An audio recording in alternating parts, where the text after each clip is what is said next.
And when it comes to these Egyptian flights, the math on this is indisputable. There is less than a 0.000000001% probability, okay, under random distribution models that these Egyptian planes coincidentally landed around Erica at these times. Like I said, this plane was not just with her in America, it was also tracking her overseas as well. I flagged this because I was alarmed because I thought it was tracking Charlie, and I'm telling you that this plane, in addition to Charlie, and primarily actually was tracking Erica. And when it comes to these Egyptian flights, the math on this is indisputable. There is less than a 0.000000001% probability, okay, under random distribution models that these Egyptian planes coincidentally landed around Erica at these times. Like I said, this plane was not just with her in America, it was also tracking her overseas as well. I flagged this because I was alarmed because I thought it was tracking Charlie, and I'm telling you that this plane, in addition to Charlie, and primarily actually was tracking Erica.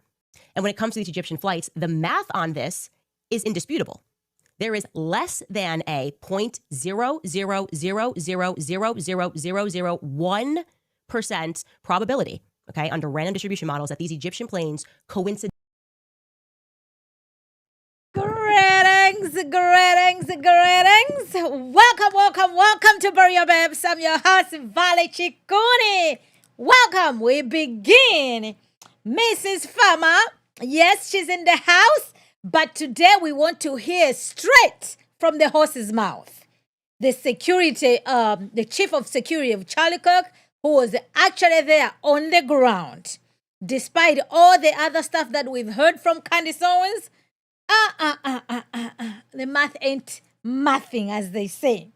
All right, guys, so we are going to get right into it. Okay, so we know she's giving us the details, right? But all those things have already been debunked. So I thought today she was going to walk things back, but she didn't. She keeps going on and doubling down. Not only that, she's even, but she did promise that she was going to bring out the information, okay? This is going to be information that's just going to blow the case up like we've never seen before.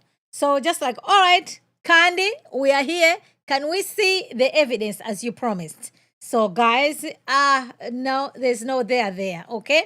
But I am so glad that you're here at Mega J. Good to see you, okay? So let's get into it so we can find out all the other stuff that Candace had promised us. So we are here. We're just going to examine it all because, yes, we can understand by now. Everybody's just like, man, Candace, when is this train going to stop? Okay. So she said, she actually put it out a tweet here. Okay. She says today is going to be a big day. Let me show you what she put out so you can see. So this is Candace said today is going to be a big day. What we will present in the Charlie Kirk investigation is going to change everything. This is not an exaggeration. Nothing will be the same. Nothing will be the same. So that's what she has been saying. Nothing will be the same. So I was just like, all right, Candace, we are here. We want to hear it all, okay? So now we know that she has put out a whole bunch of information, but the head of security had a sit down. His name is Brian Harpole, had a sit down with Sean Ryan, okay? So let's take a listen to, how everything unfolded on that fateful day. So the things that he's actually saying, by now, you know what Candace has already said. I'll just bring that up to you guys. We don't have to revisit because she has saying a whole bunch of stuff, okay? So let's listen in to, it was very fascinating interview. I personally am glad that somebody associated with Turning Point, especially a guy who was actually there, is saying something. So let's just dive right into it. Welcome, guys. I'm so glad that you're here. Hello, Chantel. Good to see you. All right, here we go, guys. Screening your employees or the guys, I have to ask this question. I have to ask it, of course. Do any of your guys have any ties to any foreign intelligence agencies, more specifically Mossad? No. And I've seen that and heard that. And, I've been in 39 countries in this world, and I've never been to Israel. I'm a firm Christian. I ask our guys, are you believers? We have no ties to to Israel or Mossad or any other one. We're Americans, period. We believe in what we're afforded to do here. We believe in our system, and to say that we're Mossad or attached to any type of foreign entity, it's one of those, it's crap on its best day. Do you have anybody on your team that you think could be tied to an extreme political party who is planning assassinations? No. One, we're in each other's business. Where they have the time for it, I wouldn't know. Mm-hmm. But yeah, you had mentioned some of these guys are on the road 250 days a year. Yeah. With Charlie. Yeah, just working, and it's not just that. It's, I mean, a lot. We do a team trip every year down to an undisclosed location, and some of the guys are there now. Some of the guys left yesterday after that job ended. I'll be going down the night before. Tomorrow. Okay, so this is him answering the question. None of the guys are involved with the Mossad. But we do know that Candace has been saying it's what? It's the, it's the Jews. And the Mossad, these are the, intelligence arm of Israel, right? They're like the CIA. So he's saying like, no. Some of the Charlie Kirk security detail, they're military trained. Some of them, they're former snipers. So, and we know Candace Owens says the military is also what? Is also involved. Okay? So according to this guy, security guy says, no, they are not. So, all right, so who are we going to believe? What Candace said or what this gentleman is saying? So let's hear a little bit more, but at least he just put that issue out to bed. No. All right, let's continue. Okay, here we go. Do it to me or to their coworker. Mm-hmm. And so that's one of those things. It's like, no, that if you know us, those allegations become even more idiotic. Yeah. And you say this with 100% certainty? To my death. Roger that. To my death. Let's move into the threat assessment and the pre-planning for the event. Absolutely. How many days prior were you guys there? We generally, the permitting process and all that goes on behind the scenes. And then there's questionnaires that are filled out that we used to, there was a lot of busy work. And then so, kind of like in the military, what you did, we create forms that, hey, let's get this information up front. Mm-hmm. And so that we have a duplication process. So I even for me, I didn't know. I just assumed that if somebody has a security detail, all you have to do is just show up. Okay, that's what I thought. But they just don't do that. They, I know if it's the president, they go to the venue prior to do all sorts of things that I understand. But I didn't even think that somebody like Charlie Kirk, this was also the type of the security that they were doing. Okay, they'll go to the venue before, make sure they check everything and all that type of stuff. I'm like, oh, what? And it was a VIP type of a security detail that he was paying. So I can understand, like, we're going to watch some more how he shares. And it's just unfortunate that Candace isn't concentrating her things someplace else. But there are actually legitimate questions that somebody can be raising, and you can actually be pointing. People are not going to think of you as a cuckoo with what she's doing. So let's listen some more, and then you're also going to be able to see, okay, we see why, this was wrong, this was wrong, this was wrong. I won't be surprised. After some time, the Charlie Kirk family, they are going to sue UVU, is what I'm suspecting. But let's hear some more what Brian is saying, okay? Here we go, guys. Israel, and that his opinions were changing about Israel, and that he had expressed concerns about this to various media personalities. My question is the man that owns the company that's in charge of his security detail, and you are the head guy on his security detail, were there any concerns about that or any other organization, political party, foreign nation? Did he express any of those concerns to you? No, and we Dan works for Turning Point as their security guy, and so Dan feeds down that to us to our contracted security, which is So here he's answering the question about Charlie and Israel, and we know what Lady Candy has been saying as it relates to this situation. Okay, so let's continue.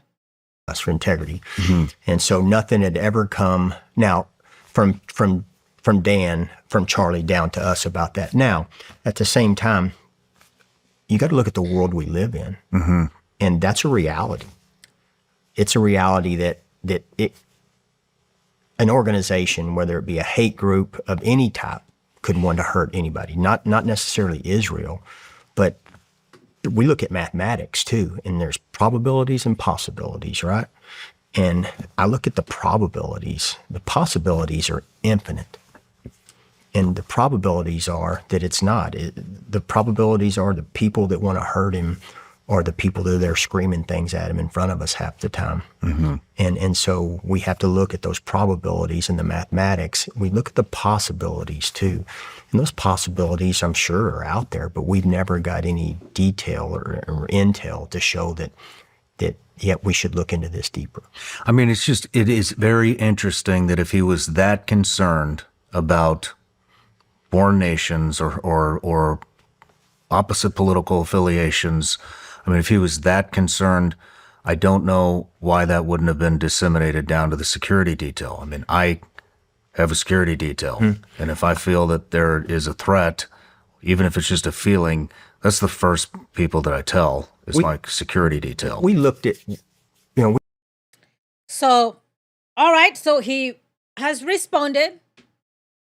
According to him, he's in charge of Charlie Kirk's security detail. There was nothing as it relates to threats over Charlie Kirk's life from Israel or anything else like that. So they did receive whatever, the normal threats that would just come with the territory, nothing to do with Israel. Okay? So he is a security detail. All right, we're going to take his word for it because, he would say it, right? Because to me, I'm like, okay, if there was some Israelis threatening Charlie Kirk, surely you should be able to say it. But we do know the stuff that Lady Candy has been saying, okay? So let's hear a little bit more from Brian Harpole. Here we go, guys.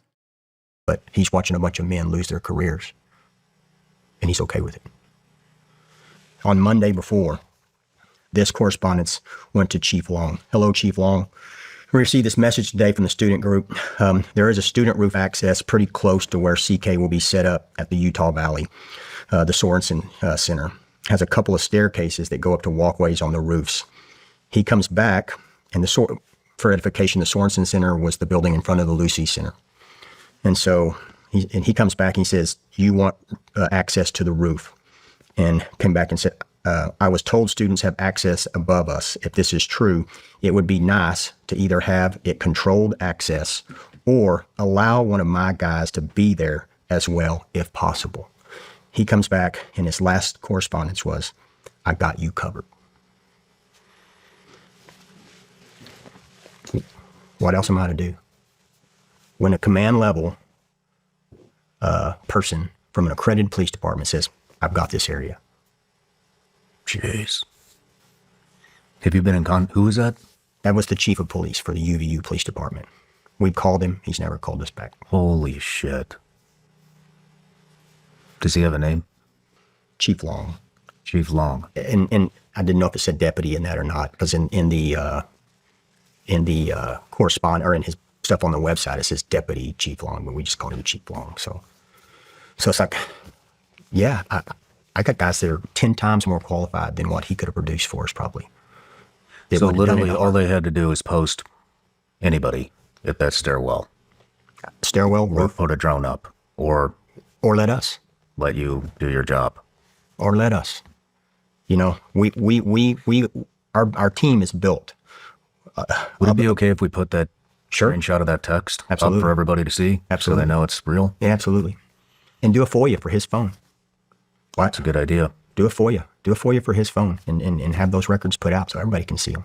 Do a FOIA for the communications for days leading up to it. Do it.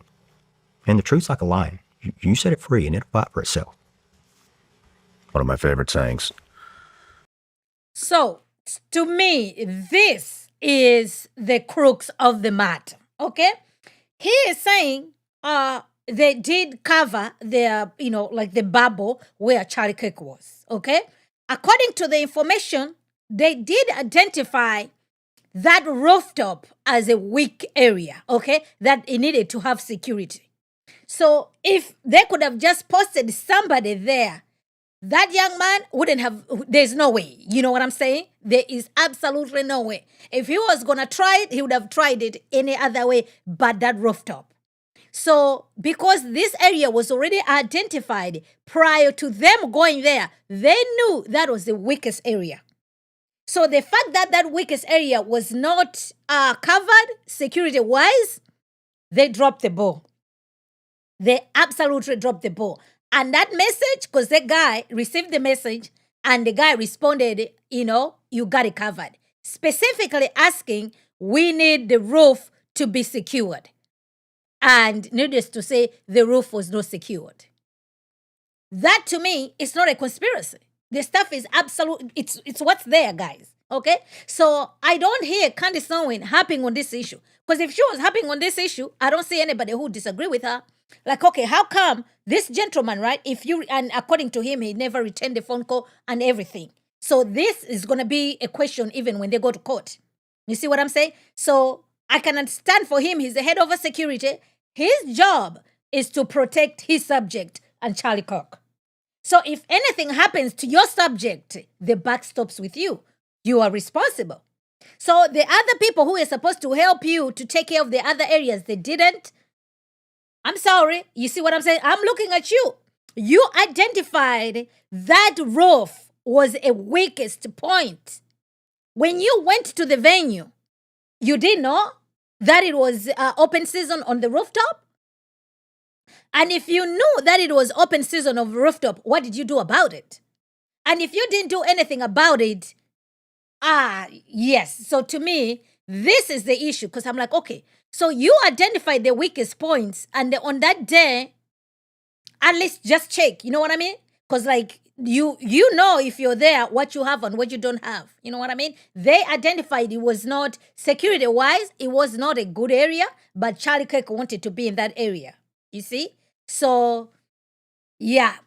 I think if Candace wants to go the security route, like, okay, the police, whatever, I think she'll, but you'll be like, yeah, you're right. And according in Utah, when you have a certain number of people in a public setting, it's automatic you're supposed to provide an ambulance. There was no ambulance on site. So, that's a verifiable fact. If the law says this is what you're supposed to do, they didn't do it. So now I do get it. Because things don't happen, there's, we have rules and regulations some places, right? We don't always follow them. The day you decided not to follow them, the other times nothing happened, you didn't follow. And then this day something happens. The same thing what happened to Donald Trump when he was in Batra, Pennsylvania, right? That was something that should have been taken care of within, the Secret Service. You know what I'm saying? For some reason, they overlooked it. And lo and behold, that young man was able to climb up on the rooftop and he ended up, trying to take aim at the president. You see what I'm saying? So you can see this guy is, he regrets. He's absolutely heartbroken by this situation.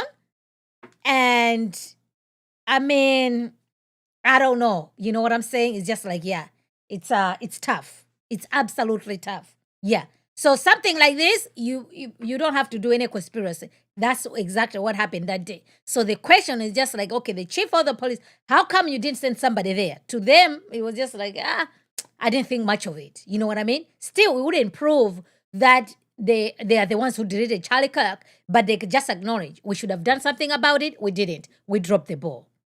That's what I see. All right, let's continue. Tape, and so we did a hard line to keep people from walking up, and then we proceeded right to the tent. And so he starts throwing out the hats. So he's explaining, when they got there, okay? Which is a thing of his. Mm-hmm. Guys are already in place at that time. We're comms, we're calling in, hey, walking up, 5 seconds, 10 seconds. They come up, crowd reacts, and then everybody goes to looking in their area of responsibility for, walk-ups, guns, people throwing things, stuff like that. And that would be the area right in front of them. And with just one more thing to cover, the evacuation routes. I mean, we had already covered, you guys have been there. You'd had a presence there for 2 weeks prior to the event. Do you have the routes to all the venues, more specifically the hospital? Do you have multiple routes to the hospital? What we do on that one is, we're not there for 2 weeks, but we start working that for 2 weeks, and that all gets plugged in. Where are we going? And the one that we went to was the closest one, but it was a level 3. Yeah, we knew that. The next closest one was another 7 minutes away. We're going to the closest one, and we beelined it to there.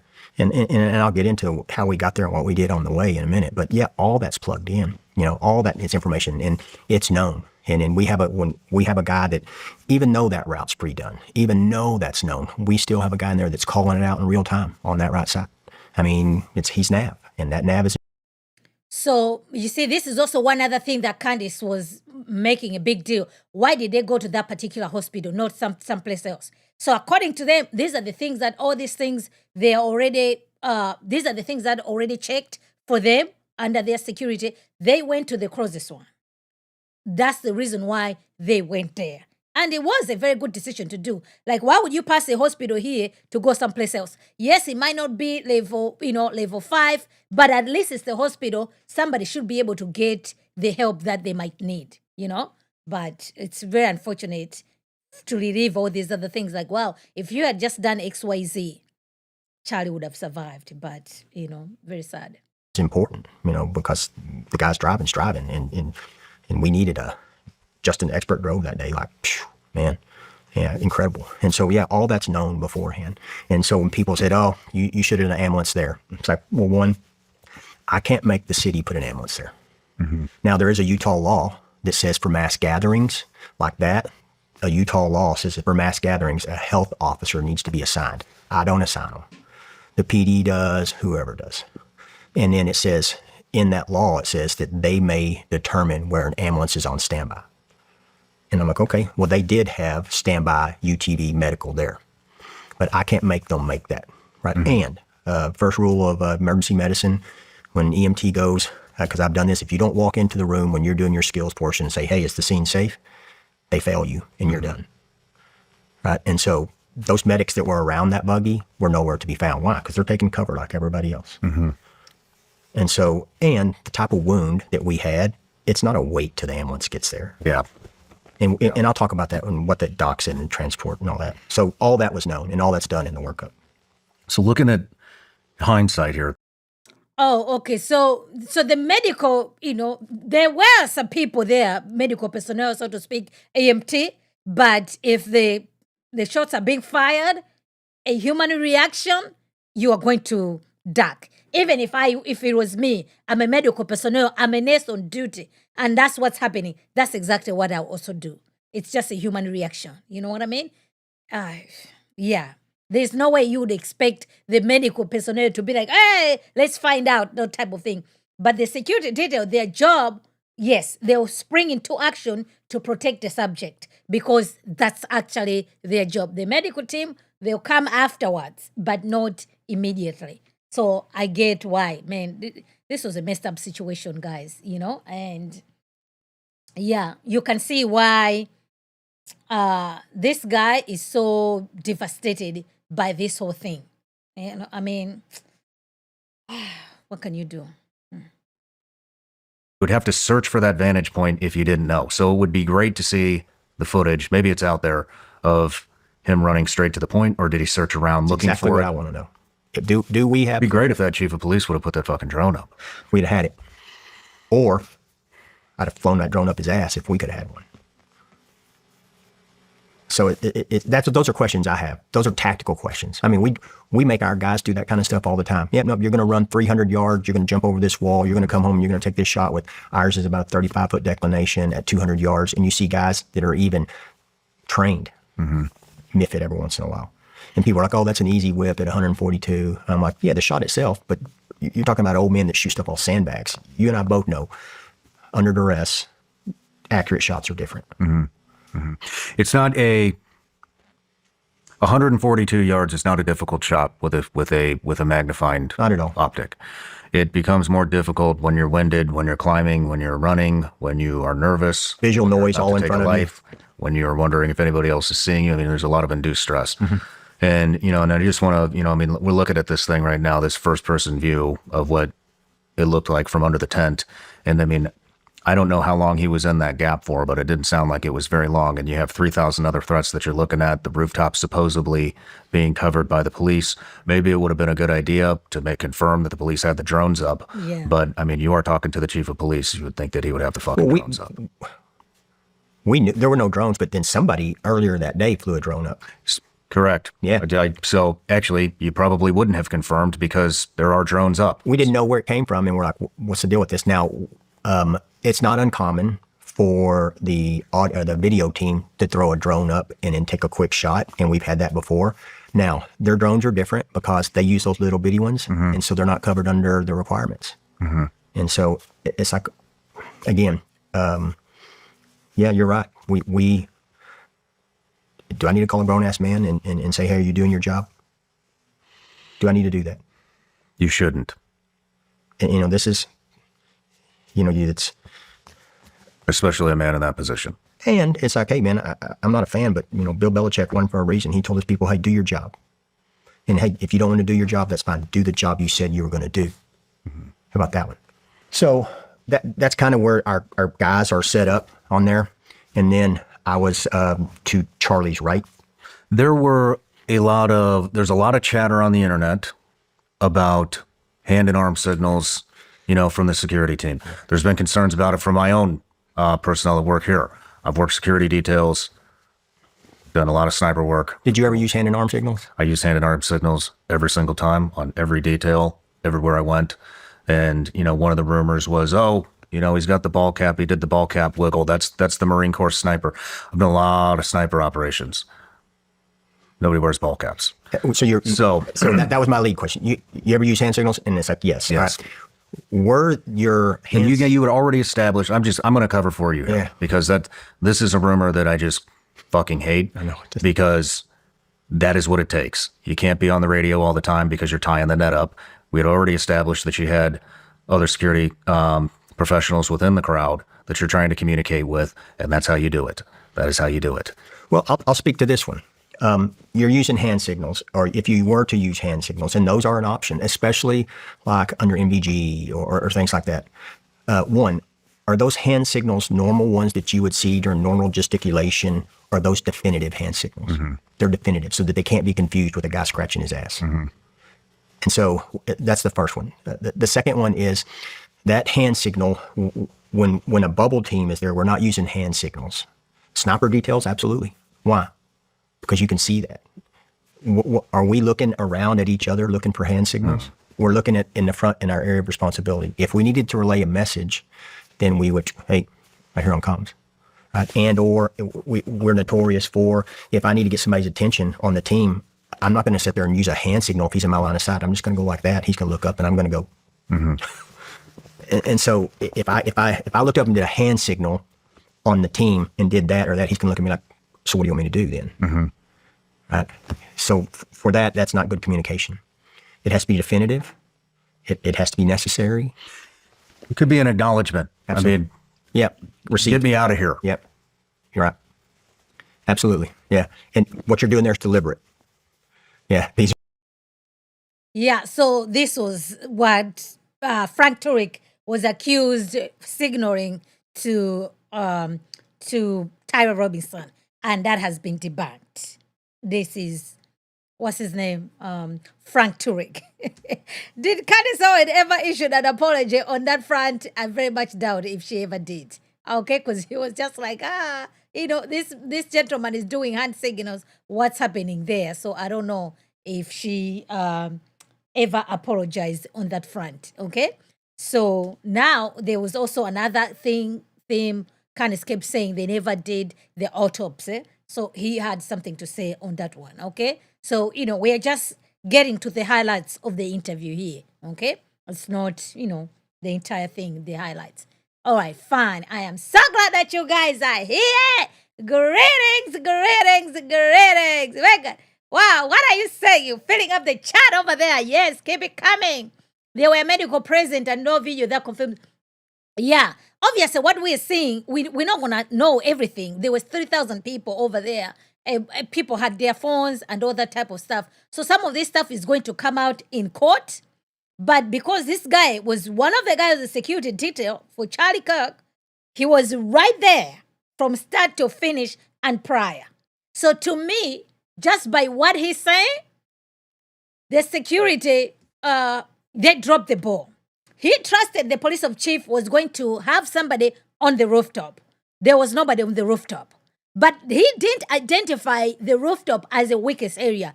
At the very least, he should have double-checked on that day. He didn't. He assumed someone else is going to do the job. That's a big assumption, okay? Because you can imagine the chief of police is the chief of police of Utah over there. I mean, like, he's not concerned about what Charlie Kirk is doing. He has other responsibilities. Let's be honest, okay? He has other responsibilities in that county, so to speak. So your job is to protect your subject. So if that was the weakest area, you should have double checked. You know what I mean? At the bare minimum, just double check. You know what? That's the weak area. Can somebody cover it? Or whatever the case may be. But he did admit their concentration was just the bubble. Was just the bubble, the immediate area where Charlie Kirk was. But, it's in hindsight is always 20/20, as they say. But, yeah. All right, let's switch some more. They did a good job at that. And there's been a lot of rumors going around about there was no autopsy, none of that. Was there an autopsy? There was, and I can speak to that. Personally, I can speak to that. One, for those people saying that, do a FOIA. Do a FOIA to the medical examiner's office to Utah County. Get off your lazy ass and do a FOIA. They may not give you the autopsy information right now, but they'll certainly tell you, yeah, there's an autopsy. That's the first one. The second one was the OR doc. Your question earlier about a pulse. We'll get back to that. And so they ended up working him in the room, and they ended up taking him to the OR because they got a pulse. They did get a pulse? They did get a pulse. But Charlie was a healthy man.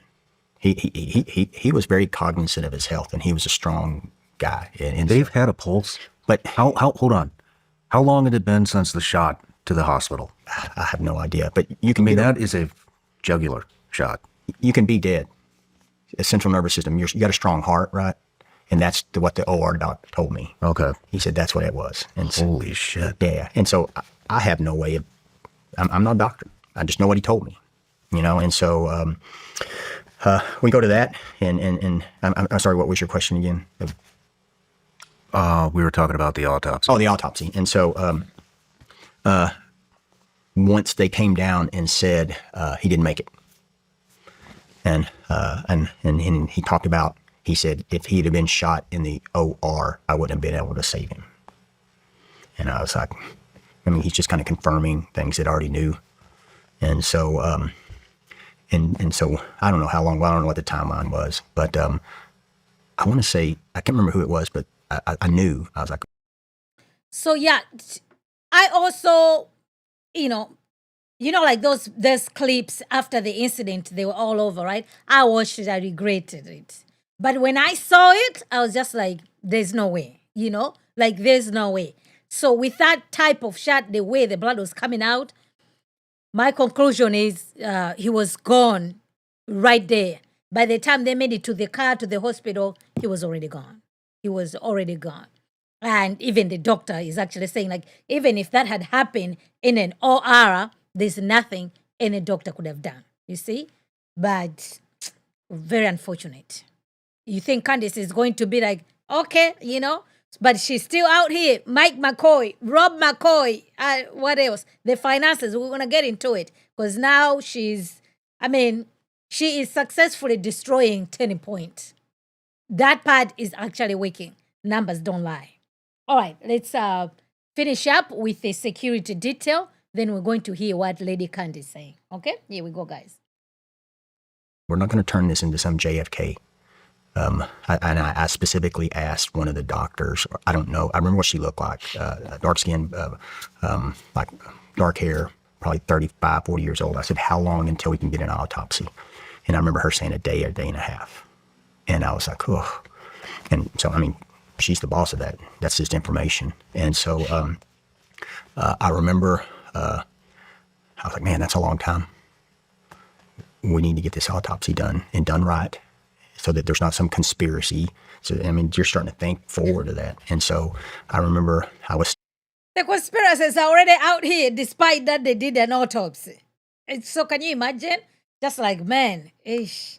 And I'm glad he's speaking now. I wish he had spoken sooner. You know what I'm saying? Because Candace has been doing videos since what? Since September. We are in November. So you have September, October, November, almost 3 months. Then you're bringing this information. The cat is already out of the bag. So I think they should have done this interview closer to the information. Candace would have been like, oh, I cannot talk about this. This has been debunked. I cannot talk about this. You know what I'm saying? Because there's other information out there with people, with boots were on the ground on that day. So by now, these people are responding to me. I'm just like, guys, right now, because we live in this social media age, if somebody says something that's actually untrue, that you don't think like you keeping quiet, you're having a high ground. No, as they say, a lie is already halfway the world before the truth is putting on the boots, something like that. I might be butchering it up. But the point is, if the information that's being put out there is untrue and people are buying into it, you have an obligation to come out and to squash it. If you don't squash it, people conclude, which means it's true. And this is exactly what's happening. I know there's other people who just dismiss Candace, they know. But guys, she is influencing a lot of people. There's a lot of ladies and there's a lot of people even in the church. They are drinking her Kool-Aid left and right. It's crazy. It's absolutely crazy. She did say, oh, there was no autopsy. She did say there was nobody had blood on. This gentleman had blood all over. She did say, oh, why did they go to this hospital? All these things was already planned. Okay? Where is it? Like, do you think she's going to walk all these other things back? Oh, she disputed about the bullet. A whole bunch of stuff. Just like, no, this guy has just debunked a whole bunch of stuff that she has said. But is she going to issue an apology? How many people are going to watch this interview and to remember like, oh, this is what Candace said, which means it's not true? It's very unfortunate. I was just like, man, you guys, you took too long to give the public this information.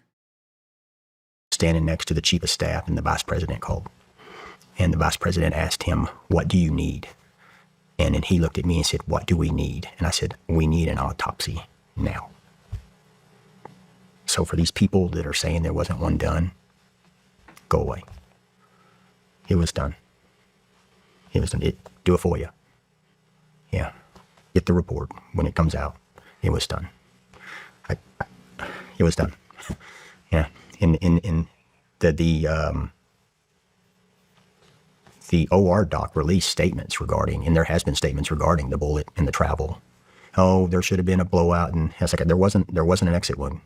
There wasn't one. I was checking for that in the ride. Yeah, and so Lady Candy did say there was an exit wound, and then she. Oh my goodness, man. Okay, let's watch, guys. People are like, it's completely impossible. And I was like, man, I've seen bullets do weirder things on people. And so all I know is what I saw. Mm-hmm. There wasn't an exit wound. And so I know there was an autopsy done. One, because we requested it. They were there. And the second one was the local SO, and I believe it was the state police. They did the body transfer that night through the either Emmy's office or funeral home to the Emmy that night and took them there. So, yeah, for them to say that somebody broke the rules or Turning Point didn't follow the rules, that's lies. It's conjecture and it's lies. It's all that's people's wanting people look at themselves. Yeah, it happened. Do you think that the entry wound looked like an exit wound? No, it was an entry wound. Why do you say that?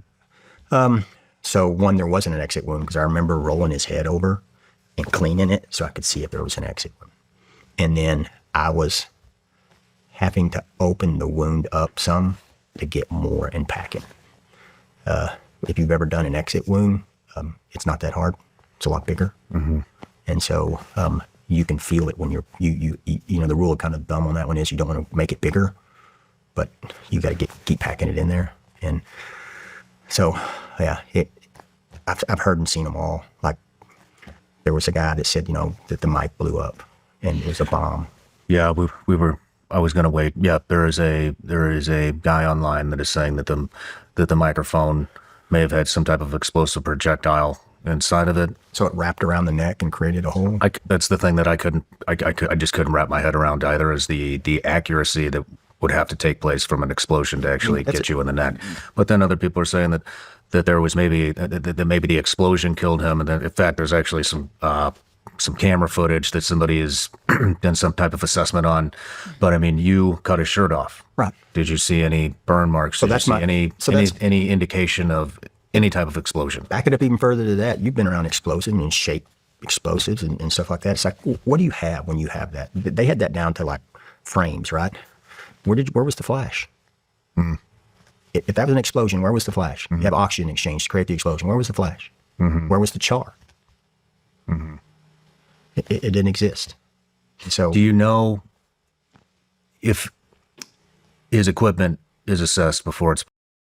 Yeah, so this is very good information because Sean Ryan was also in the military. Brian Harp served in police officer for 14 years. You know, they do have the resume. So this is the information that it's important for a lay person like us. You know what I'm saying? I didn't believe that there was an explosion and everything. But this is the stuff that has already traveled in these internet streets. So why didn't they put out this information way back then? Why now? The damage has already been done. People have already been doxed. You know, some people have been arrested for threatening to delete other people. You see what I'm saying? Like, you know, the police are not going to give us the information. They're doing investigation. They preserve all that stuff for the courtroom. But if you're out here, you need to protect the image of your organization as a security company, Turning Point. You know, there's so many people with interest in this situation. So I don't understand them just sitting on important information to be coming out now. Because if the idea was you weren't going to talk about it, then why are you talking about it now? And if the idea was you're going to talk about it, like to me, I'm like, guys, do they have a PR person for Turning Point USA? Huh? They need to hire a girl out here, okay? You need to have a PR person who knows how to communicate. Don't be waiting for this stuff to be coming out here. Haven't you seen these campaigns when they're doing, they actually have a rapid response team. So they are responding in real time. You don't have to go elsewhere. You're on Twitter, you're on social media, whatever. This is where you're putting out your own information. Candace Owens is winning this information. How else do you think she was the #1 podcast? But the stuff that she's saying, guys, lies upon lies upon lies upon lies upon lies. So who is out here debunking Candace? Huh? We're out here saying these things, but we're small fish. But these guys have got a big platform. They could have visited some of these big platforms and share what happened that would have countered some of the stuff that Lady Candy has already put out in the ether. So I don't understand, but you know, we're here now. Put on. Yeah, it's actually held up there.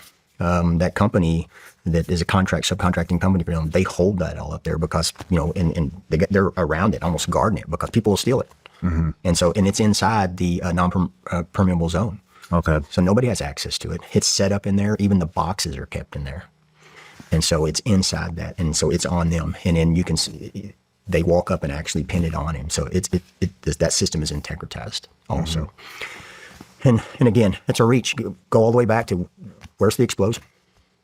You got frame by frame. I'm, you know, when that theory came out, I mean, yeah, that's what happens when you don't fill out the gap with the real information. That's what's going to happen, right? People are going to tell us that there was an explosion over there. That's exactly what's going to happen. So yeah, I had heard about that there was an explosion. There was the microphone, you know what I mean? There was a trap door, a whole bunch of stuff. Are just like, man, where is this stuff coming from? But you cannot blame people, you know? If you don't come forward to share the real information, this is what's going to, you know, to take place. All right, let's finish up. Here we go, guys. And so that, that microphone, if it was a projectile, it would have had to have been pointed at the exact same spot, which would have been impossible to do with a loose shirt. Right. And then there would have been an entry wound. It wouldn't have gone to the other side of the neck, but then there was it was a trigger man, with a device to initiate the blast. But still though, to have him moving around like this in his loose shirt, to have a piece of weight while he's moving around. You could not. Probability. It would be a coincidence for it to actually happen the way that it did. Yeah. It would be a coincidence. It would not be. I don't think you could chalk that up to skill, unless the explosion is what killed him. But what you're saying, no flash, no blast, No char. no burn marks, no, nothing. That's a real You time. cut the shirt off, you would have seen it. Yeah, that's a real time see too. You've seen explosions. I've seen a lot of explosions. And so you have those attributions. Where's the attribution to the explosion inside those frames? That doesn't exist. It doesn't exist. Don't try to make something into nothing. Right. And so I'm not saying that we shouldn't look at things. By all means, we should. We look at people and press and in history of the United States, how valuable they've been. And I applaud these guys that are out there humping and working to want to have the truth. But don't say you're searching for the truth when you're lying to get it. And that's what's happening. Because you're not searching for the truth. You're searching for clicks. I think that the people posting these, I don't know. I have mixed feelings. I think some people are legitimately just trying to figure it out. I think that there are other people that are very obviously making a living off of sensationalizing this. Yeah. But I think that's a shade on lady candy, man. Shade on lady candy. I think we live in a time where people don't, including myself, don't know where to find the truth. They don't know who to believe. They are starting not to even believe their own eyes. And do you blame them? No, I don't. Not at all. Me neither. I don't. You look we have zero faith in any of these institutions. You think about this. There's a guy out there, and he has a company called Paramount Tactical, and his name's Gary. And Gary took an ass whipping online because he went out there and said, and he did exactly what we're talking about right now. And people whipped his ass for telling the truth because he bucked the system. He said, "No, look at this."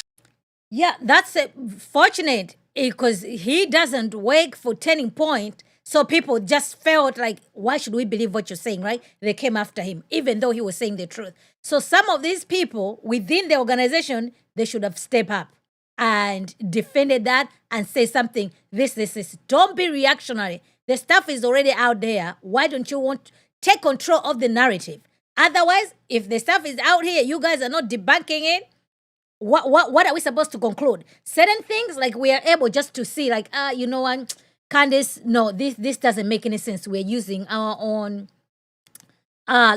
critical thinking, so to speak, right? But there's certain information that needs to be verified by them, like yes or no, right? So case in point, Candace has been on this issue, Charlie Kirk, Catholic, right? Any response from them, they'll be like, oh no, he wasn't Catholic. But the stuff is coming out. Oh, this happened. So which is it? You see what I'm saying? Certain information, this guy is able to tell us, no, there was no bomb. Okay, we believe it, So if they decide just to leave things out there in thin air, people are going to make their own conclusions. And can you afford them? Some of them you can't, All right, let's go. Stuff about the guys that said that, and the FBI called on that. Like, hey, I forget which one. You can see one of them do a hand motion to another. Did you hand something off? And they were like, no, there wasn't a handoff. There wasn't a key exchanged. Gibby reached back here at one point and like adjusted his radio because when he jumped over the table, it partially came loose or something. But and I asked all the guys, did you guys exchange anything? And like, no. And then you can break down the video, break it down to the point where you're saying that you saw their hands. What got exchanged? There's nothing that got exchanged. Nothing. Do we have that footage, Jeremy? Could you pull that up real quick? Here it is. That's Chrissy. Those are mints. That's she works there? She works there. Those are mints. Okay. Yeah, I put them in my pocket. And he was also accused with this issue right here. Like, oh, what's happening here? And the thing is, hey, she walks around hands. So she hands out. She's an angel. She takes care of us. She makes sure that we're hydrated. She buys the stuff to put in the sodium electrolytes to put in the drinks. She walks around, gives us mints, checks on us. Her husband, Angel, does the same thing. And so, yeah, that's who that is. Yeah, not uncommon. Yep. There was a man on the team who, after he was shot, I believe he was on the security team, runs towards the vehicles, hangs out outside the vehicles and takes, I believe it was a TikTok selfie video. Do you know who this is? Mm-mm. Can you pull this up, Jeremy? Is it the one where he said Charlie just got shot? Yeah. Yeah, he's with the audiovisual team. Yeah, it's a company that they contract to shoot the footage. It's also the one, he's the guy that went up and Here he is right here. Yep. They just shot Charlie. They just shot Charlie. They just shot Charlie. They just shot Charlie. I can tell you. Yeah, he's the one that, if you see him, he's the one that's running the cameras. Okay. Yeah, he's the audiovisual team guy that's running the cameras. He's also the one that they said that he was hiding footage or whatever, that he turned over all that footage to the FBI. So, he did. So this is also the guy that. Yeah, so this guy has also been in crosshairs with Candace Owens, okay? Because Candace wanted that footage, and this guy refused to give the footage to Candace. So according to the information that the security guy is giving, he gave the information to the FBI, okay? So instead of Candace, to me, like, why are you rushing to be doing a selfie? Why are you rushing to go viral? You know what I mean? You work for, you've been contracted to work for Turning Point, to work for Charlie. At that point, that's actually a privilege for you. Why are you rushing to be the one to be announcing that, at that time, you want to go viral? For what reason? For what purpose? To me, I thought that was not appropriate. That was not appropriate. Like this culture, somebody else is dying there. People are running for their life. Why do you want to go viral? Why do you want to go viral? So that, to me, it was just, it wasn't good. It doesn't mean that he's involved, but that behavior in our culture should stop. And he's not the only one. This is what most people do. Somebody is suffering, people whip up their phones because they want to film instead of lending help. All right, let's watch more. Or was that a security guy? If you look after the event, somebody goes to the camera that was behind Charlie, pulls the camera down, Same guy. Looks like he pulls the SD card out. Same guy. And that footage is in the hands of the FBI. Correct. Wasn't deleted, wasn't erased. He actually works for the company called VI, and they're a contract AV video people. And so he's not a security guy. He works for the security, the VI, the video company. Okay. Yeah. And so, I don't understand, and it's not for me to try to understand that part, like the getting on the phone or that. I don't understand that. And you see that a lot nowadays. Tragic things happen, shootouts, and people pull their phones out instead of running. And so I don't understand that.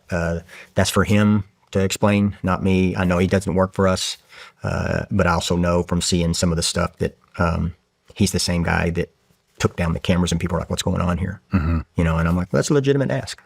That's a legitimate ask. I think that too. I don't think that's a legitimate ask. And where did that go? And he was interviewed and asked and answered an FBI, and that was all turned over because I asked that question. Yeah, because, if those are his cameras, that's like his business, he wouldn't have there's no way he would have left those cameras there. You know what I mean? If it was me, it would be like, okay, maybe leave them there, but at least stand guard so, nobody takes your stuff away. Because, after that happened, the way they packed everything, everybody was just walking around that area. I'm like, we've watched so many movies. Like, this is a crime scene now. So I feel like they took too long to secure the crime scene. And, you know what I mean? I was just like, okay, they should have secured the area. And after the fact, I didn't see that was happening. Yes, there was so much chaos that was going on, but at the bare minimum, they should have secured. I get it, him taking down those cameras, because those are your cameras, and that stuff is very expensive. You leave it up there. If nobody's guarding them, I don't think so. You know what I mean? I'm not against him taking down the cameras as long as everything is intact, so to speak, right? But yeah, you're rushing doing selfies, and then you're taking down the cameras. people, you're putting yourself in front of people to be suspicious of that type of behavior. So yeah, I don't know what you guys think. These are the questions that are running rampant on the internet, by the way. So I'm just going to do quick fire here. Did you see any signs of internal leaks or betrayals within TP USA or the security team that could have facilitated the attack? No. I don't. And here's my deal. That's our job, right? And so if they have some stuff going on inside corporate headquarters, that would be unknown to us anyway. And then we're the contractor, it's security contractor, which is our team. And then so that direction comes from Dan, and then it comes to us. And nothing that would make me believe that, hey, something's afoot here. So sometimes I wish. No, not wish. It's like, hey, if that was happened, that would be an easier attribution. But I would say this, hey, if you're going to make that claim, you better be able to back it up with the truth. Because we're talking about allegations that you're making that people are conspiracy or part of a murder. Mm-hmm.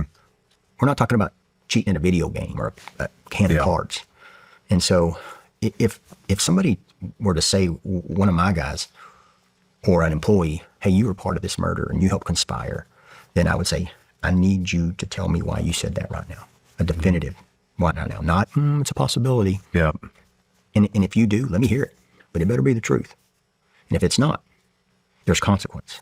Yeah.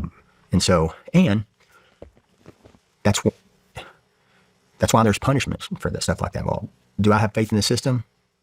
I've seen a lot of guilty people walk free because they had money, right? And so I know the system is broken. But you've been around the world. Man, every time I come home from someplace bad, I'm like, dang, we got it good. Yeah. And so, no, I didn't see anything to make it lead that came from the inside. Okay. No. Why do you believe that the security footage has not been released publicly? Well, I mean, obviously FBI is in control of the and I'm with them on that. You are. Absolutely. I'm with them on that. Man, that video footage or really good video footage is the truth, or as close as we have. And so they came back with that gag order to the council and so they can information share, because the judge said there's a volume of evidence, right? A voluminous, I think is what he said. And I'm like, okay, because we want to protect his right to a fair trial and we don't want to taint a potential jury. Okay, I get that. But if is there not a balance to that? It's like, I'm not asking you to produce the footage, but maybe give us something that we investigated this claim and then we found this, and make them put their name on that. I'm with them on that. Give us some information. It's like, yeah, this guy is a police officer. He should know. They are not going to put that information to the public. They just want, because they're going to put that information during trial. That's why I was saying the onus was on them, because they're the ones who are getting doxed. They're the ones who are being accused. They're the ones who are accused of betraying Charlie. They should have issued their own statement, come in front of this issue, waiting for, quote unquote, the police of the FBI to come and bail you out. They won't. They made their own mistakes. They're trying to cover those. They're out here giving information. Oh, it was this person, the director speaking on press conferences. So they're taking care of their own business. You guys need to be taking care of yours. So I'm glad that he's come out now, but I'm wondering, because he was there, he was also a witness. My understanding, the gag order covers all the everybody who was there, and especially that he was right there, head over security and all that. He absolutely he's going to testify in court for sure. I'm sure the gag order just applies to him. So I suspect that the stuff is so hard that right now he's just like, you know what? I'm just going to violate that gag order. Let me come out and speak. I don't know. So, because I was wondering, why is he speaking? Isn't he also under gag order? But, here he is. You go to public information officer school to be a cop, and they tell you, hey, don't go out there and go, this happened. We'll let you know when we figure it out. Because then you're just like, well, are you capable? Do you know what you're doing? Are you hiding something from us? Yeah. So what do? You go out there, even if you can't release the details of it, you go, hey, this happened. We heard this, and this is attribution that makes us lead to believe that it was a directed crime and not a random crime. And so what you're doing is you're letting people, okay, this is starting to make sense. Well, give us something. Yeah. Give us something. I mean, this just comes from institution.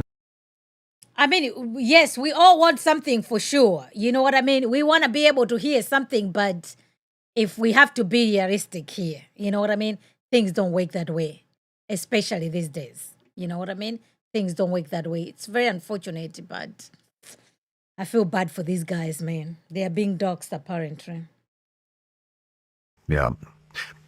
That wasn't, my point wasn't, you know, I mean, I want him to release it too. My point wasn't getting into it. I'm just saying, like, this is the shit that causes distrust in the institutions. Of and all it gets worse, institutions. and it gets worse, and it gets worse. And if you want to rebuild the fucking trust in the institutions, then you open up transparency and you stop fucking hiding shit from the American people. 100%. That's how the fuck you do it. This isn't rocket science. This isn't fucking brain surgery. This is just And here's my response. transparency. That's it. I've got a team here that are done. And if you had opened that up, at least a little bit, 6, 8, 9 weeks ago, these guys wouldn't have been suffered. We've been doxxed. Our credit cards have been stolen. Our children's and parents' names have been released online. Wedding plans, home addresses, phone numbers. It's like, throw us a bone. Yeah. Don't let us sit out here and suffer for you when all you got to do is produce something to quench the thirst of these people. And you're right. You're creating distrust. Yeah. And you're hiding behind, well, we have to make sure and ensure that we don't taint a jury for this guy. You know, and I have questions about that too. And so I had questions about that. And we talked about that earlier. Where's his call logs? His phone hits. Who'd he talk to 2 days, 4 days, 8 days beforehand? Why do you think that they tore up and paved over the crime scene so quickly? I have had and asked that at least 10 times.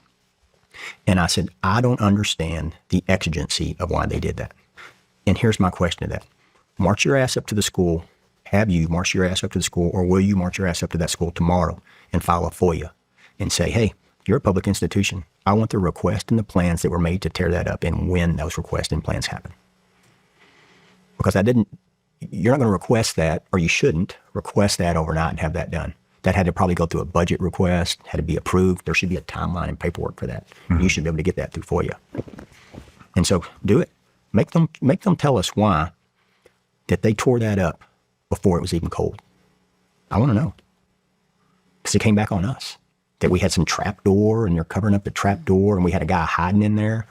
Okay, that's actually my next question. I didn't hear about there was somebody hiding in the trap door. A gun was hiding or something. Or there was a trap door or something. Was there a trap door in a tunnel system? No. There was not. No. So, school, why'd you tear it up? Why did you tear it up? What was the exigency to tear up something that still people would, did you not think that through? Like, hey, we might want to put a hold on that. This might induce questions to us. Mm-hmm. And it didn't. Nobody went back and asked questions to the school or said, hey, well, let's do a FOIA and do some back digging on that. It's not protected under this evidentiary gag order. Mm-hmm. Now let's just blame the security team because that's the easy way. Go do the FOIA. You know, I mean, back to the exit wound thing. You know, I mean, because we're talking about the tearing up of the crime scene and everybody's wanting them to find the bullet. I mean, if the bullet hit any bone at all, there is no bullet. It's just fragmentation. Great point. And that was discussed already. And if there was no exit wound in the autopsy though, there should be. I mean, if there was no exit wound, then there should be fragmentation of the bullet would have fragmented it into who knows how many pieces. The doctor, and again, this is not a non-disclosure violation, but the doctor came out there and told us, and then they also told chief of staff. So the bullet came in and hit the vertebra, so it came in. And then tore up everything in the wound cavity, hit the vertebra, crushed it, shattered it, turned, crushed the second one, turned, kept going down all the way. I think they said C6. Holy shit. Yeah, it's like, why not put that info out? Why not put it out? And then why wouldn't they put that out? And if do me a favor, don't make me do it. It's not my job. And so then it got to here, and you're exactly right. And then hit, I think, 6, and then fragged.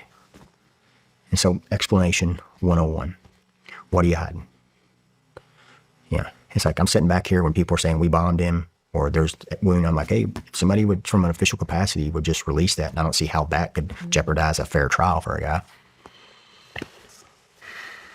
And or somebody call the doctor. Somebody just call him.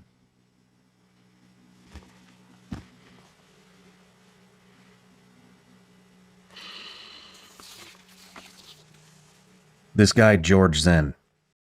So you can see he's definitely heartbroken. Yeah. So which means if the projector, I'm using that word on purpose, right? Fragmented. So they're never going to be, so it's not something like, okay, they did the autopsy, we extracted it because it fragmented. I don't know. We're just going to wait to see what's going to happen to the trial. But we know, I feel bad for these guys. I'm like, why did you guys speak sooner about this type of information? You know how many videos Candace has done? Are you familiar with this guy?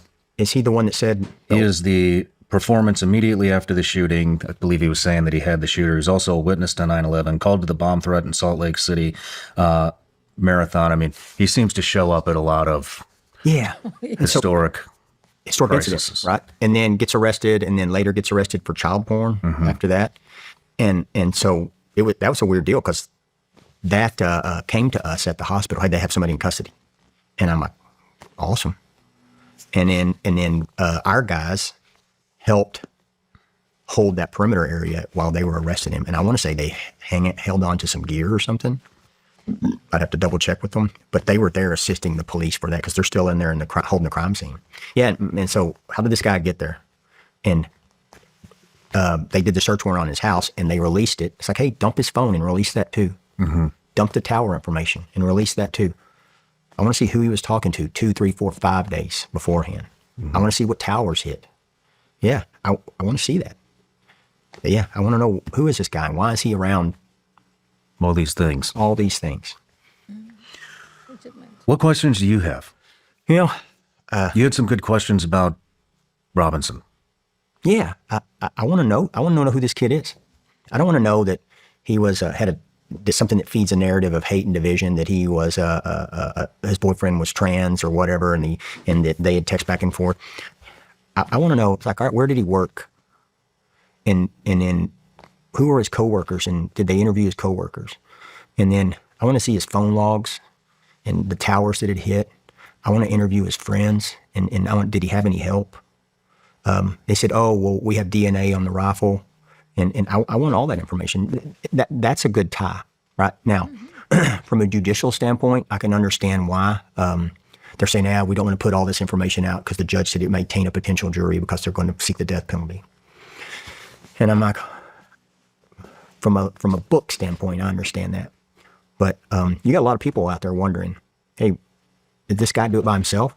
And then you throw my wonder on there. It's like, wow, so he just, the rooftop was clear, and then he jumped up on it, acquired a shooting position, took the shot. That shooting position was a loophole. If it had been 5 meters this way or what, this way wouldn't happen. And then can we go through his phone or his computer and find a Google Earth overhead that he was looking at it days, weeks, months before? Did he access that before? Because obviously it's a problem, because that's how we came up on information, that it's easily accessed, and how we gave it to the chief to say, hey, chief, you got this, right? I got you covered. So that's information we need to know. I want to know about this kid. I want to know if somebody helped him. Is he a patsy? Is he, was there a group of people? What's a patsy? Is he taking the blame for other people? Or is he, is he part, is he a lone wolf? But then we all thought Timothy McVeigh was a lone wolf too, right? And then we come to find out, people knew about it. Yeah, I mean, those are legitimate questions, legitimate questions, but we do know, right? Candace said, does not believe it's Tara Robinson. It's somebody else, but she doesn't tell us who it is. So I don't think Candace is going to like what the head of security is saying here. He had assistance. Even if it was assistance of, we knew you were going to do something, and then we didn't say something. So, yeah, I have questions to him. I have questions, and this is horrible, because I'm a father. I have questions to his father. Aren't they saying that he took the rifle apart with a flathead screwdriver? It's a big one I want to know. And it's like, I know there's footage out there, and I don't know what to believe, and how it got down. It's like, all right, how did I want to know that? How did the rifle get from the roof to where they found it? That's a big one. How did the rifle get from the shooting? Well, don't we all want to know exactly what happened, right? So we'll wait when the trial happens. I know how everything is going to go, but you can see he's very, he's frustrated. He's disappointed.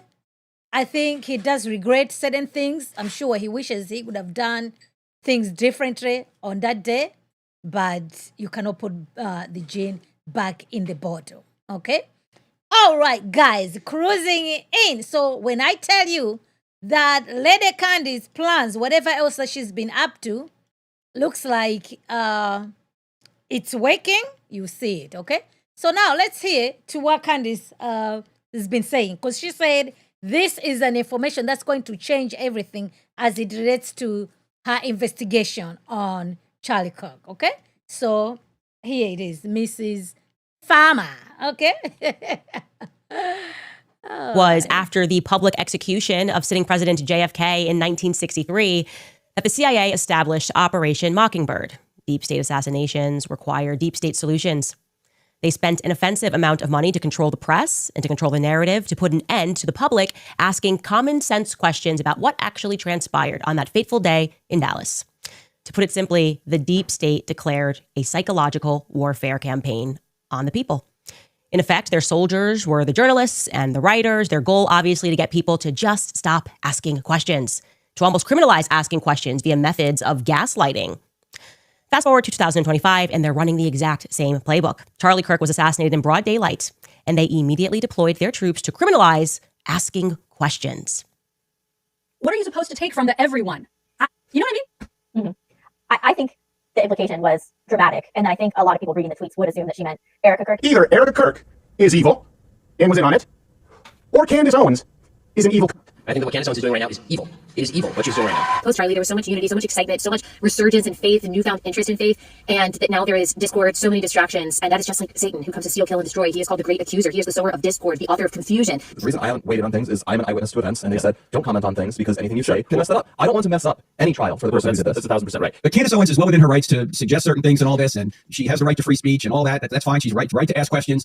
I just think it is hurtful and not helpful when you cross a line to strongly suggest somebody's guilty of something for which you have no evidence. Challenge accepted, Frank Turek. Let's go, Max, today. Welcome back to Candace. So where she says that they've criminalized asking questions. Who has criminalized asking questions?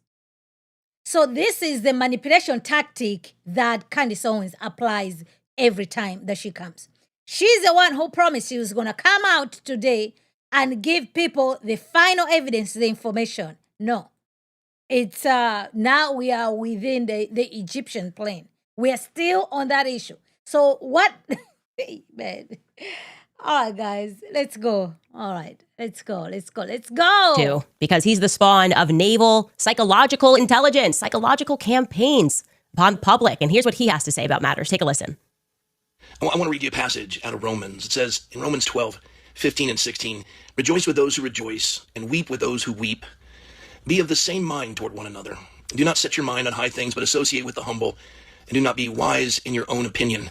I think that's a fitting verse. I mean, we're hearing all kinds of speculation about Charlie and what he believed and didn't believe. And I just have to tell you, this is not the time for it. It's a time to minister to the family. They have a husband and a father to bury. We have a friend to bury, a brother to bury, a son to bury. And the world is mourning. And this is not the time to get clicks. It's not time to build your empire. It's time to just simply weep with those who weep. And it's time to just humble yourself and not make it all about you. It's about the Lord. You hear that, Christians? Asking questions is just, it's not about you. I mean, is there anything that they didn't try? You're making money off of this. It's unbiblical. Charlie wouldn't want this. His family is grieving. Not right now. Let's at least wait a couple of weeks. It's going to ruin the case. You'll get into heaven as long as you don't think about it. If you don't think about what happened on 9/10, then you're guaranteed a slot into heaven. You know, I used to really lament the fact that I grew up on the wrong side of the tracks. Seriously, I hated that I didn't grow up rich. Who didn't, right? Who does not hate if you grow up without a lot, that you weren't just born into the right circumstances? And now I reflect on those feelings and I wouldn't change a single thing. I am actually so grateful. That's what I want to say today. I am so grateful about where I started my life in St. John's Towers. I look at that building now with such pride. And I am grateful to have not grown up with a silver spoon in my mouth because it fortified my character and it gave me a lot of common sense. Basic survival skills. It requires gut instinct. And I had to learn at a very young age to read people. I think that's my superpower, actually. Just being able to look at someone and sense danger or sense deceit. I can just look at Rob McCoy, and for me, it's a no. It's obviously a no. Same. So thank you for telling us what we already know about you, Lady Candy. You see what she's saying? She's just going to look at the people, and from that, she's going to make a conclusion. It's the gut thing. Trust me, bro. It's the vibes. It's the energy. This is where she's going. That's not how we determine truth. But this is how she determines truth, and she feeds it to her people, and they just drink it like Kool-Aid. So obviously, she's not going to write anything that has to do with the scriptures because she does not believe the scriptures, even though she pretends to be a Christian or a Catholic. She is not by any means. So we do want Candace Owens to repent and believe the gospel. So remember her in your prayers. Thing, by the way, I should mention with Steven Crowder, I have never been a fan. He just always gave me the energy of a pathological liar. I trust my gut. I don't trust influencer campaigns. I don't trust celebrities because they're raising their arms and they glitter and shine and they tell me that I should roll up my sleeves and get a vaccine. I don't listen to any of that. I trust my gut instincts, always. And my gut started to tell me that they suddenly began panicking when I discovered the Egyptian planes. They did what we now term a pre-bunking, right? A pre-bunking is when you say something casual and then they send out like a full fleet against you to not even actually debunk you, but they're just so extreme in not debunking you that they even lie about what you said. And that lie tends to actually foreshadow something that they don't want you to know. So I'll give you a perfect example. On October 11th, when I infamously tweeted about the Egyptian military plane that left Provo on the morning of Charlie Kirk's assassination, I got the time zone wrong by a couple of hours. And they completely overreacted. I mean, an account that didn't even exist wrote, oh, the time zone is wrong. The next thing you know, it was trending. And they pretended it. That's another lie. The account that debunked her has 300,000 subscribers, followers on X. And if she had the correct information, why was she putting information that doesn't match? And even still, the information that she brought today still does not match the timeline. For some reason, she thinks people have forgotten. She's just going to move on and continue with her fake timeline, thinking that she has a smoking gun. She has nothing.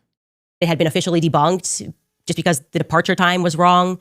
But that wasn't even enough for them. They were so alarmed. And I was off air at that time, right? I took a 2-week break. They still found something to scandalize when I wasn't even on air, something that I didn't even say. They sent undercover operatives to sign up for my private book club that I kept on Tuesday. And then they took out a clip of that book club, from that book club, and accused me of accusing Erica of murdering her husband. I mean, they manufactured that claim out of thin air. And then they made it go viral. They sent it out to all the right people, Steven Crowder, right? Everyone suddenly making videos saying that because I said he was betrayed by everyone, obviously what I meant was Erica Kirk murdered her husband. And this was all happening because I mentioned the Egyptian plane. I am certain of it. And so that you can... That's also another lie.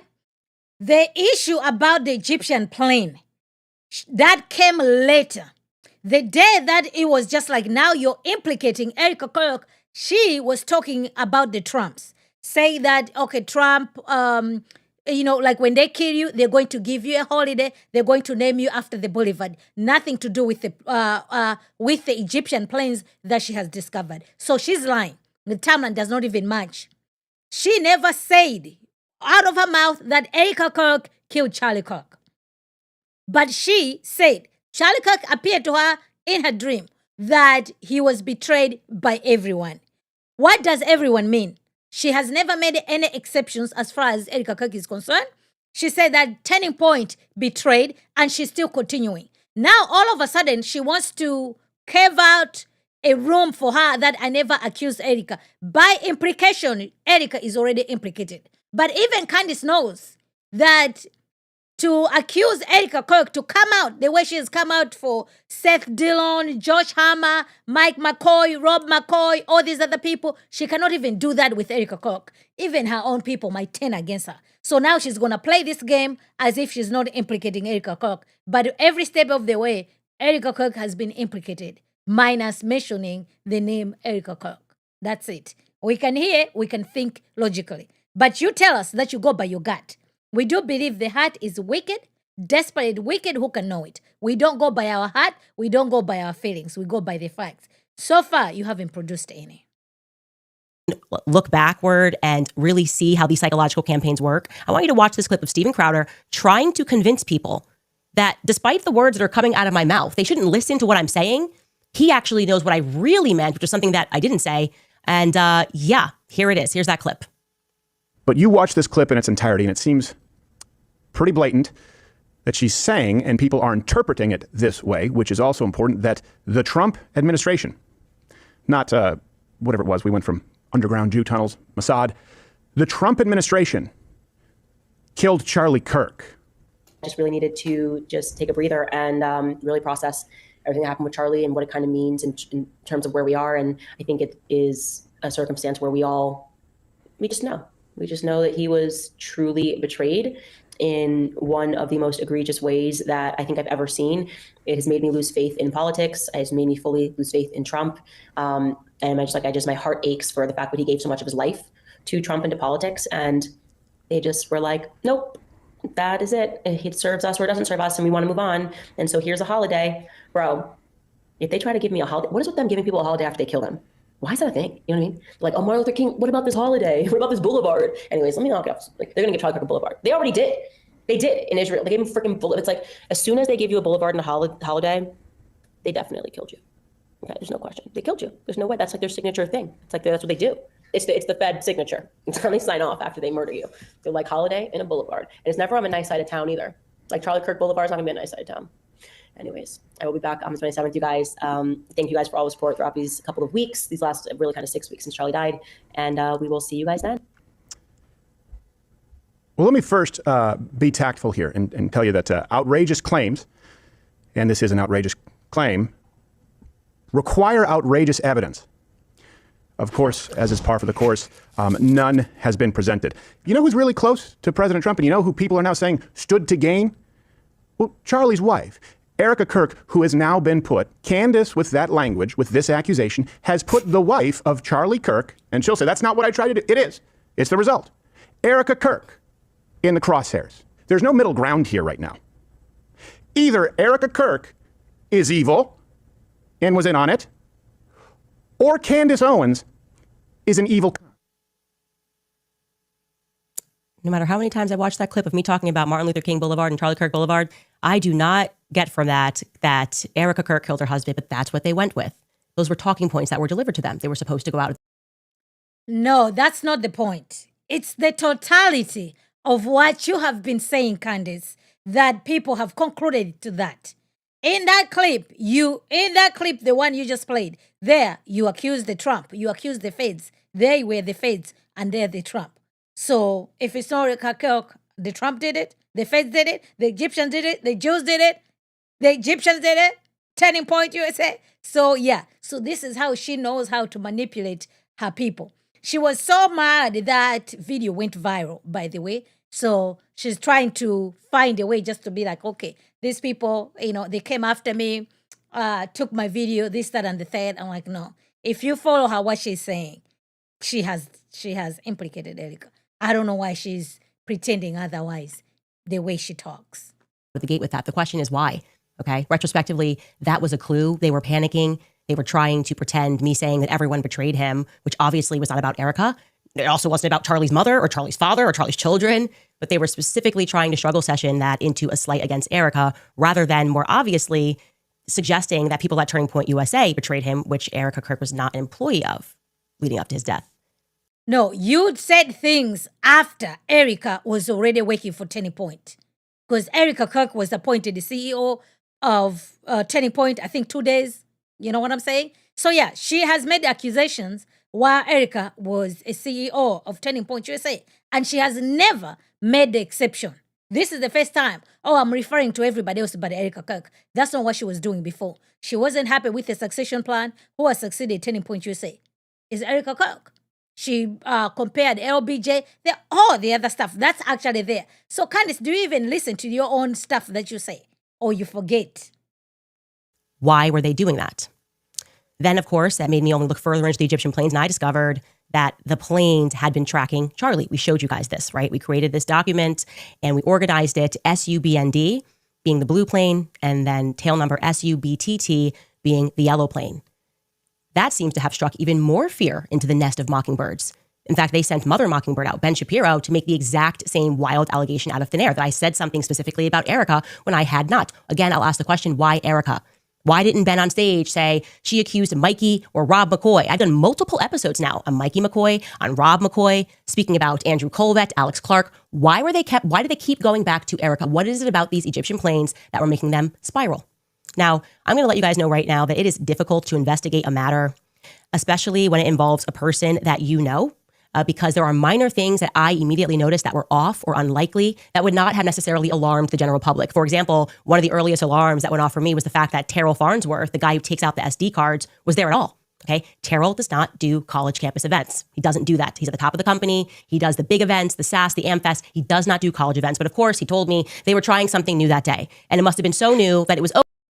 Guys, that's the guy we just seen that is a contractor with Training Point USA, does video and audio. That's the same guy who was filming Charlie Kirk has been shot, Charlie Kirk has been shot. So what is Candace talking about here? You see? This lady. By the next event, after Charlie died, because he wasn't there again. So he just out of the blue was at this event and then he wasn't, and he secured the SD cards. Okay? It was something that I noticed that the rest of the world would not have taken as a concrete fact. It is also how I felt, and I'm sharing this with you now for a reason, when I learned that Charlie flew into Salt Lake City that morning. Because why didn't he fly into the much closer Provo airport? Now, ostensibly, the answer is because he had an interview with a person that... What if the time that he wanted to fly, the plane was not available to the other airport, but it was available with the other airport? Have you looked into that possibility, Candace? Or we should just follow this narrative? Nobody really knows. He's a managing director of a restaurant fund. Andrew K. Smith, out of nowhere, does this restaurantology interview with Charlie. And so Charlie flew into Salt Lake to make this interview happen. That, to me, felt like an oddity, okay? Because in a typical scenario, Charlie is not going to be incentivized to go out of his way because he would only do it, actually, if there was a big donor on the hook. And maybe that's what he was told, this guy. And how does Candace know this? Is she married to Charlie Kirk? You worked with Charlie Kirk in 2018. What has changed between 2018 and 2025? So you might think that's not what Charlie would have done in 2018. Newsflash, this is what he wanted to do. Who are you to say that Charlie wouldn't have done that? Oh, this is so crazy, man. Oh. I was going to give a ton of money to Turning Point USA, or B, because it was a major political person. Otherwise, for the sake of a podcast, people travel to Charlie, okay? If you want to get Charlie, you're going to travel to Charlie to make that happen. He's not going to go out of his way. To me, the common thing that always happened was they would set up an interview in an empty room at the campus. At UVU campus, they would have had this guy in the corner and Charlie would have flown into Provo. So I felt, again, didn't share at this time, that they diverted Charlie Kirk to Salt Lake City for a reason, okay? Something else you should know about Charlie is Charlie was obsessed with planes. Okay, So Charlie didn't know where he was going. There's people around Charlie Kirk who just tell him, you're going to go here, you're going to go here. We're going to divert the plane. You're going to go to Utah. Thanks for telling us, Candace. Husband and him actually shared this in common, where every time we'd board a plane, Charlie would know exactly, like, way too many facts about the plane. If we boarded an old American Airlines flight, he'd be like, oh, they actually took these planes out of service in the 1970s. He just had a lot of Snapple facts when it came to planes, something that I just do not dedicate any of my time into learning about. He really liked planes and knowing everything about them. And more crucially, I want you guys to understand this, Charlie had a photographic memory. He did. Donor names, emails, numbers. Charlie Kirk was a walking Excel sheet. You'd walk into a room, he'd say, that's so-and-so, so-and-so, so-and-so, so-and-so. He works for so-and-so, she works for so-and-so. They gave this much last year. That is why he was able to turn Turning Point USA into a successful machine, because of his memory. It was unbelievable. That's all going to be relevant now, okay? So you have to remember that Charlie landed into Salt Lake City at 9:23 a.m. local time. I suspect that if he had instead landed into Provo, he would have recognized the blue Egyptian plane, okay? It's not every day that you see an Egyptian military craft. It is now my well-informed opinion that he would have looked at that plane and he would have recognized the blue plane, and he would have instantly realized that something was amiss. And now I'm going to explain to you very carefully why I suspect that it is highly likely that Charlie would have recognized that plane, okay? Tail number SU-BND, the blue plane. A pregnant mommy sleuth. When you deplane at the airport, do you count how many planes are on the tarmac? Do you know every plane that's on the tarmac? Especially the tail number. You can see that's Delta. You can see that's JetBlue. But do you memorize the tail numbers of all those planes if you have ever been at the airport? My goodness, man. Candace. Who was locked into this investigation, discovered something that me and my team had missed. I consider her, obviously, and all of you to be my decentralized intelligence agents.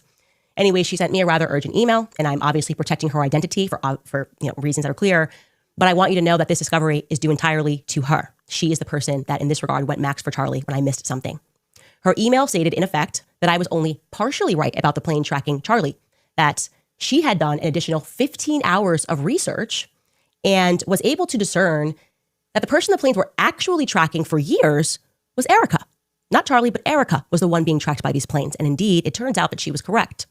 She discovered that between 2022 and September of 2025, both of those aircrafts, SU-BTT, the yellow plane, and SU-BND, the blue plane, showed 68 overlaps with Erica's documented locations, okay? 68 overlaps. I have since been able to add now 73 times that this overlapped, okay? And 29 of those. Okay, so these planes were tracking Erica since 2022. 22, 23, 24, 25. So for 4 years, the Egyptian plane has been tracking Erica Kirk. So Erica Kirk knew about it. What did she do about it? Charlie Kirk, with his spreadsheet memorization and everything, what did he do about it? So these planes, this Egyptian plane, just follow his wife, and Charlie Kirk never bothered to do anything about it. Until now, Candace Owens has found out about this Egyptian plane. And now, did I need to remind you guys that any plane, this is an Egyptian plane, right? If a plane comes here, there is no way it can land on an American soil without the American knowledge. If that happens, that's literally an act of war. Okay? So what does Candace, does she know that? So this Egyptian plane is just following, tracking Erica Kirk, and nobody does anything about it until now. And Erica was not at UVU. So why was the plane tracking Erica Kirk at UVU and Erica Kirk wasn't at UVU? I'm confused. Instances also happened to include Charlie. Charlie was also present. And that's what I was stumbling upon when I was looking into this. I was like, why is this plane where Charlie is? The flights were majority clustered within 5 states, Kansas, Missouri, Nebraska, Delaware, and Utah. And it's a pattern that she believes is statistically not random. I'm telling you this information has been completely verified. I am showing you this on a spreadsheet now. These are all the instances in which this plane, 68 instances that this plane crossed with Erica. And I'm also going to say this includes overseas as well, okay?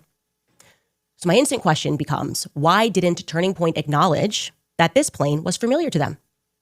When I was taking all of these... Oh, my goodness, man. Guys, I don't know. Let's just enjoy this entertainment, okay? So this issue has been already debunked, believe it or not, okay? So the plane situation... hold on. Let me play it. Hold on. I need to find my glasses so I can. Where are you, Lady Candy? Okay, you cannot disappear on me right now. Okay, here she is. Right? That's kind of a repeat thing in this investigation. Josh Hammer lies, I get attacked. Turning Point just stay silent. They know he's lying, but they allow the lie to flow. Alex Clark lies, I get attacked. I'm telling the truth. Turning Point knows it, but they kind of allow this like Catholic thing, lie to flow. And the influencers are allowed to lie. Nobody at Turning Point ever just steps to clarify that I'm onto something or I'm telling the truth about something. And when it comes to these Egyptian flights, the math on this is indisputable.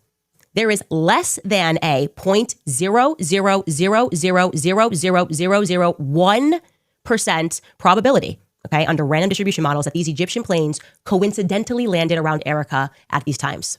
Like I said, this plane was not just with her in America. It was also tracking her overseas as well. I flagged this because I was alarmed because I thought it was tracking Charlie. And I'm telling you that this plane, in addition to Charlie, and primarily actually was tracking Erica. Now, So Candace Owens is so concerned about Erica Kirk that she had to go and investigate why is this plane following Erica Kirk. So Mrs. Farmer, who is married to George Farmer, is so concerned about Charlie Kirk's wife, Erica Kirk, as to why this plane is following Erica Kirk. And yet, according to her, this plane has been doing this since 2022. So my question is, where was Candace Owens in 2022? If she is so concerned about Erica Kirk's life, where was Candace Owens telling us about this plane that's harassing, following, tracking Erica Kirk in 2023?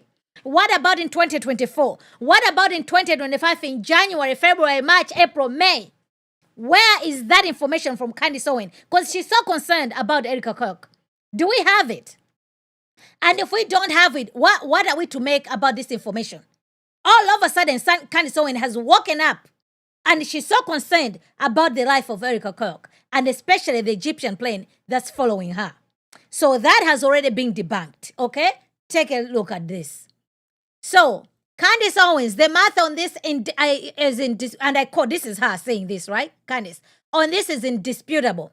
There's less than 1% probability that these Egyptian planes coincidentally landed around Erica Kirk at these times, close quote. Candace's math is very disputable. Here's how. Her proof that Erica Kirk was being tracked by Egyptian plane is rubbish. Okay? All lies will be exposed. Exactly. Some of y'all better get y'all discernment together. All right, so this quote, around Erica equals same state within a +3 day window. That's not surveillance. That's just two planes existing in the same huge area around the same time. The question to ask, were other people present in the state of Utah when Charlie Kirk was there? So how can you deduce that the plane was following Charlie Kirk? Would it make a difference to learn that Bill Clinton was also in Utah at that time? That the plane were following Bill Clinton, but they were not following Charlie Kirk? Who is more of a high profile? But I continue.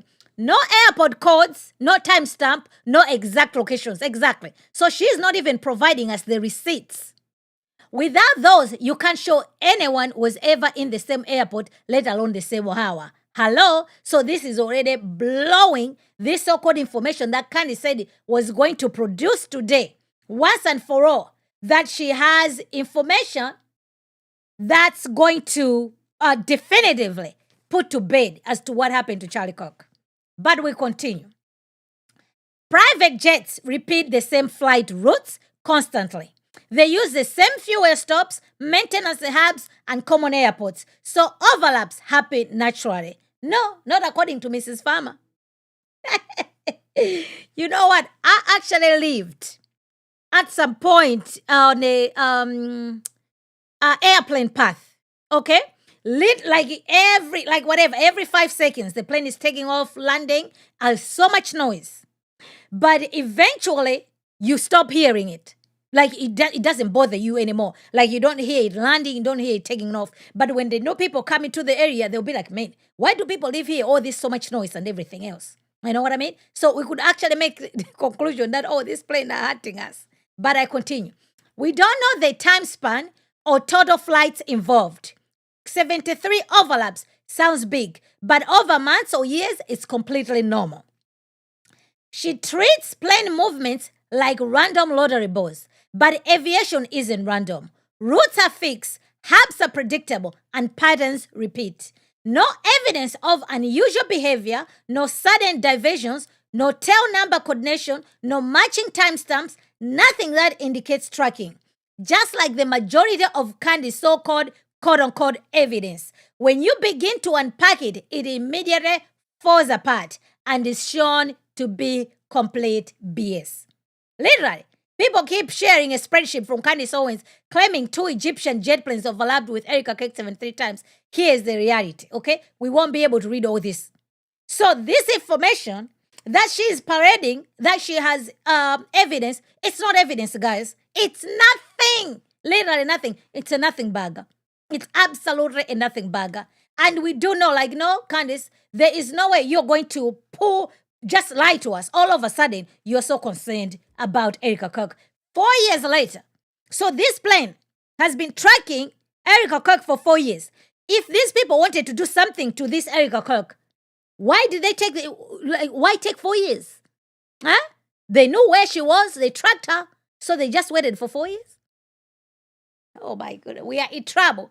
But Crowder scrap-backed at Candace Owens, okay? So take a look at this and then we'll get back to her. Here we go.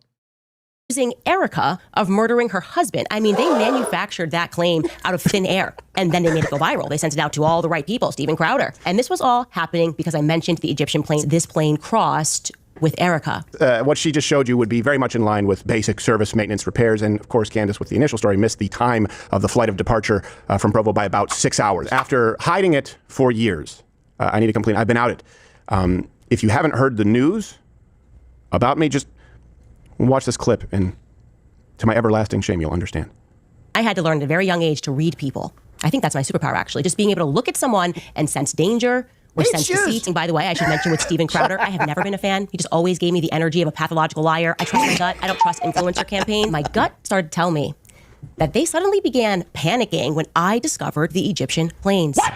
They did what we now term a pre-bunking, and then they send out like a full fleet against you to not even actually debunk you, but they're just so extreme in not debunking you. Like using they their sent gut? undercover operatives to sign up for my private book club that I kept on Tuesday. They took out a clip of that book club, from that book club, and accused me of accusing Erica of murdering her husband. I mean, they manufactured that claim out of thin air, and then they made it go viral. They sent it out to all the right people, Steven Crowder. Right? So because I said he was betrayed by everyone, obviously what I meant was Erica Kirk murdered her husband. And this was all happening because I mentioned the Egyptian plane. I am certain. I am telling you this information has been completely verified. I am showing you this on a spreadsheet. Now, these are all of the instances in which this plane, all 68 instances that this plane crossed with Erica. Okay. The Egyptian plane. I can spend a lot of time. No, Wichita, Kansas, by the way, is listed no less than 8 times as a destination on that spreadsheet for the plane SU-BTT. It's an Egyptian-owned Dassault Falcon 7X. And just so you know, Wichita is like one of those primary, it's like a global hub in certified FAA service centers. And Dassault has had Wichita State University, a partnership with them since 2015. And this, what she just showed you would be very much in line with basic service maintenance repairs. And of course, Candace, with the initial story, missed the time of the flight of departure from Provo by about 6 hours. Confused coordinated universal time with Utah time. So none of this spreadsheet does zero to substantiate Erica's whereabouts. And remember, when Candace came back, she did not acknowledge the 6 hours. She just said it was because of time difference, which is a lie. Okay? I don't know why she's clinging on this Egyptian plane. There's no there. Okay? So I'm like, okay, so now what is she trying to imply? The Jews disguise themselves as Egyptian with Egyptian plane? Like the Egyptians now want to delete Charlie Kirk? I don't know, but there's more. Here we go, guys. Just would look like any routine service record, maintenance record at this point. I don't know if And it says plus or minus 3 days. Yeah, plus or minus 3 days. For each one of those. Which is very broad to take part in an assassination plot. Like you show up, you're like, what? He's not at the grassy knoll? He's here 3 days ago. Well, yeah, whenever I stalk somebody, I always make sure to arrive 3 days later and ask about where they were. It's give or take. You know, we're going to kill him around noonish. Utah time. Utah. She does have a point, though. You know, not only that, of course, I've been paid to call her the C word, but a point with the boulevards. What is with them giving people a holiday after they kill them? Why is that a thing? You know what I mean? Like, oh, Martin Luther King, what about this holiday? What about this boulevard? Anyways, let me knock it off. Like, they're going to give Charlie Kirk a boulevard. They already did. They did in Israel. They gave him freaking boulevard. It's like, as soon as they give you a boulevard. That video, she doesn't like it because it makes her look a little bit crazy. Okay? She looks like crazy. So, guys, this is what I have seen. Okay? Candy has been... Like, when I tell you that she's on a mission to destroy Turning Point USA, I think it's actually working, okay? So, if you see this, okay, this is, let's do this. Will you be able to, okay, I'll just put it out here like that. Okay, so this is, oh, man, I thought you guys would be able to see. Let me do that. All right, so this is, as you can see, this is Charlie Kirk YouTube channel, right? So Charlie Kirk has 5.66 million subscribers, okay? So, but I have noticed that their viewership has significantly gone down. And this is understandable. He's no longer there, so I don't think people were going to watch like they used to. Okay? So, but for a guy with this number here, they should be doing more views. And that's not what you're going to see. So you can see 1 day ago, 8.4. Okay? 24K 1 day ago. If you have millions like that, you need more numbers. You see there, 18K, 14K. They had Steve Bannon there, just 7.8. 5 days ago, 7.5, 8.5, you know? So nothing there, the number-wise, compared to the subscribers that he has, okay? 17K. The only one that they did have quite a few was this one, when they had, when Erica was on, did the interview on Fox, okay? That's a good number right there. And, you know, there you have 13K, not good, not good, not good. You have 10K, 7, 6.2, 87K, that's not bad compared to how big the channel is. So that's what I was trying, I wanted you guys to see. But if you go to, let's see if I have to bring her back here, okay? So now, obviously, you know, Candace has a big, she's killing it, okay? Like she's a superstar, as you know, as she's been, according to, you know, number one. What's her channel? Number one, right? Number one YouTuber in the world. That's Candace Owens, okay? So, but now take a look at Candace, okay? So, in fact, if Candace has 5.59, just a little bit less than Charlie Kirk, but you can see her numbers. 3 hours ago, 595. You know what I mean? 2.9, 2, you know, 2 million, 1 million, 1.3. These are big. These are big views she's getting. 1.5, 1.1, 690K, 2 million. You see what I'm saying? All these are the numbers that she has absolutely, these are the numbers that she's able to pull, okay? And it's not, those are big numbers. She's killing it, okay? She's absolutely killing it. And then you can see the reason why, you know, she is absolutely number one, for real.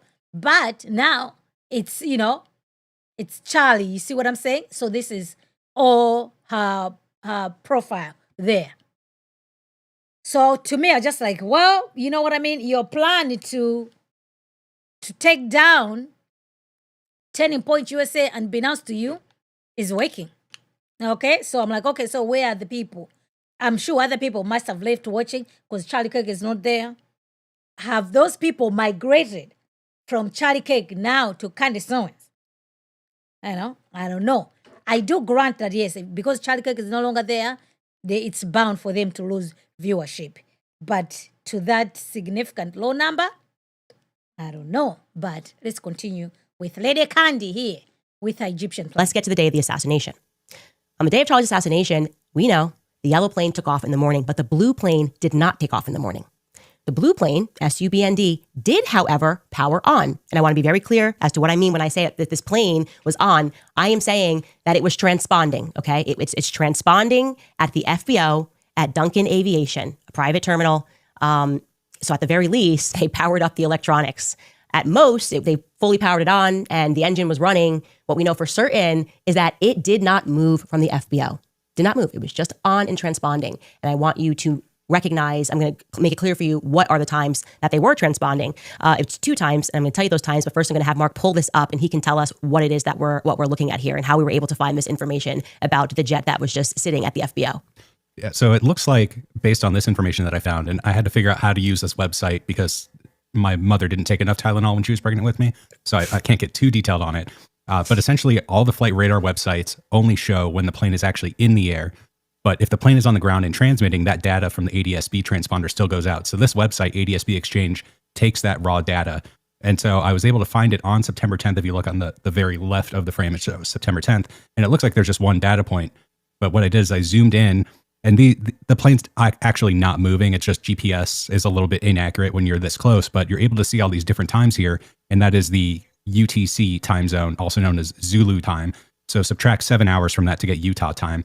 And so I tracked all these down, and I was able to find that the plane was transponding from 9:05 a.m. until 10:34 a.m. Then it was off. And then at 12:40 p.m., it came back on and turned off again at 1:29 p.m. Okay, I'm going to repeat that so that everybody understands. We were able to Which is not a crime, by the way. If the plane was transponding or not, it's not a crime. But we have Candace Owens. She wants us to concentrate that the plane wasn't moving, but it was transponding. What's the big deal with that? discern from this data as follows. On September 10th, on the day of Charlie's assassination, this plane first transponded from 9:05 a.m. plus 36 seconds until it was turned off at 10:34 a.m. and 5 seconds. Then the plane turned back on, the transponder was turned back on just 17 minutes after Charlie was shot at 12:40 p.m. and 53 seconds, and it stayed on until 1:29 p.m. and 40 seconds. So what was the blue plane doing sitting on the tarmac? We can only imagine what it was doing, okay? We can run a couple of options here. It's possible that they were just running a maintenance check. Duncan Aviation does offer maintenance repairs. It's therefore possible that it just chose to run some maintenance checks at an unfortunate time, okay? Another possibility is that a military jet, particularly one from a foreign country, would likely be equipped with encrypted satellite-based communications capabilities. If you wanted to make an untraceable phone call, as an example, that would be a good place to do so because only the NSA would be able to intercept that call. And it's pretty obvious that the deep state doesn't seem particularly interested in the assassination of Charlie Kirk. So that'd be a safe place to communicate on that plane. Like I said, these are... There's no way you can have a military plane, Egyptian military plane in Utah or anywhere else in the U.S. without the government's knowledge. So if that, even if that's actually an Egyptian plane, the authorities, you know what I'm saying, they're going to have it. Plus, in order for it to enter the airspace, they need to have permission to do that. So all those things will already be known. We wouldn't know that, but the military would know that. So has Candace Owens issued a request to find out about that information? Or she's out here just... oh, God. There are our options.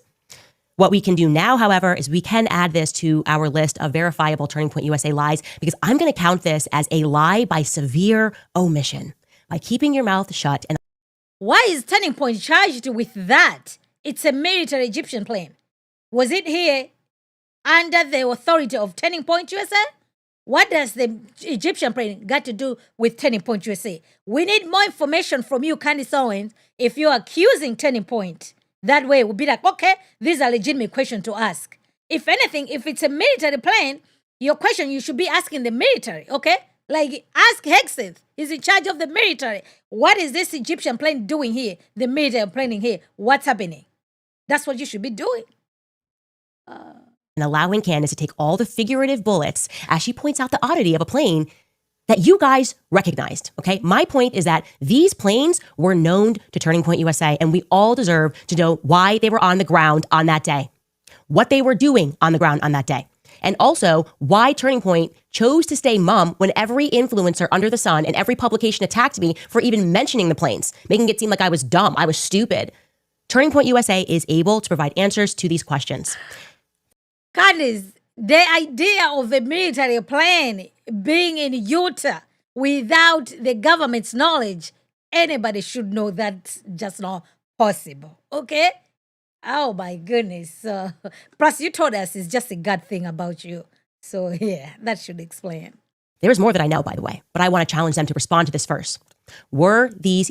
So there's more that you know, but you're sitting on information that can exonerate Tyra Robinson because according to you, he's an innocent man sitting on the death, waiting for his trial. Okay, where is he going to be charged with? It has already been charged. By the way, they're seeking death penalty, but you're fine with it.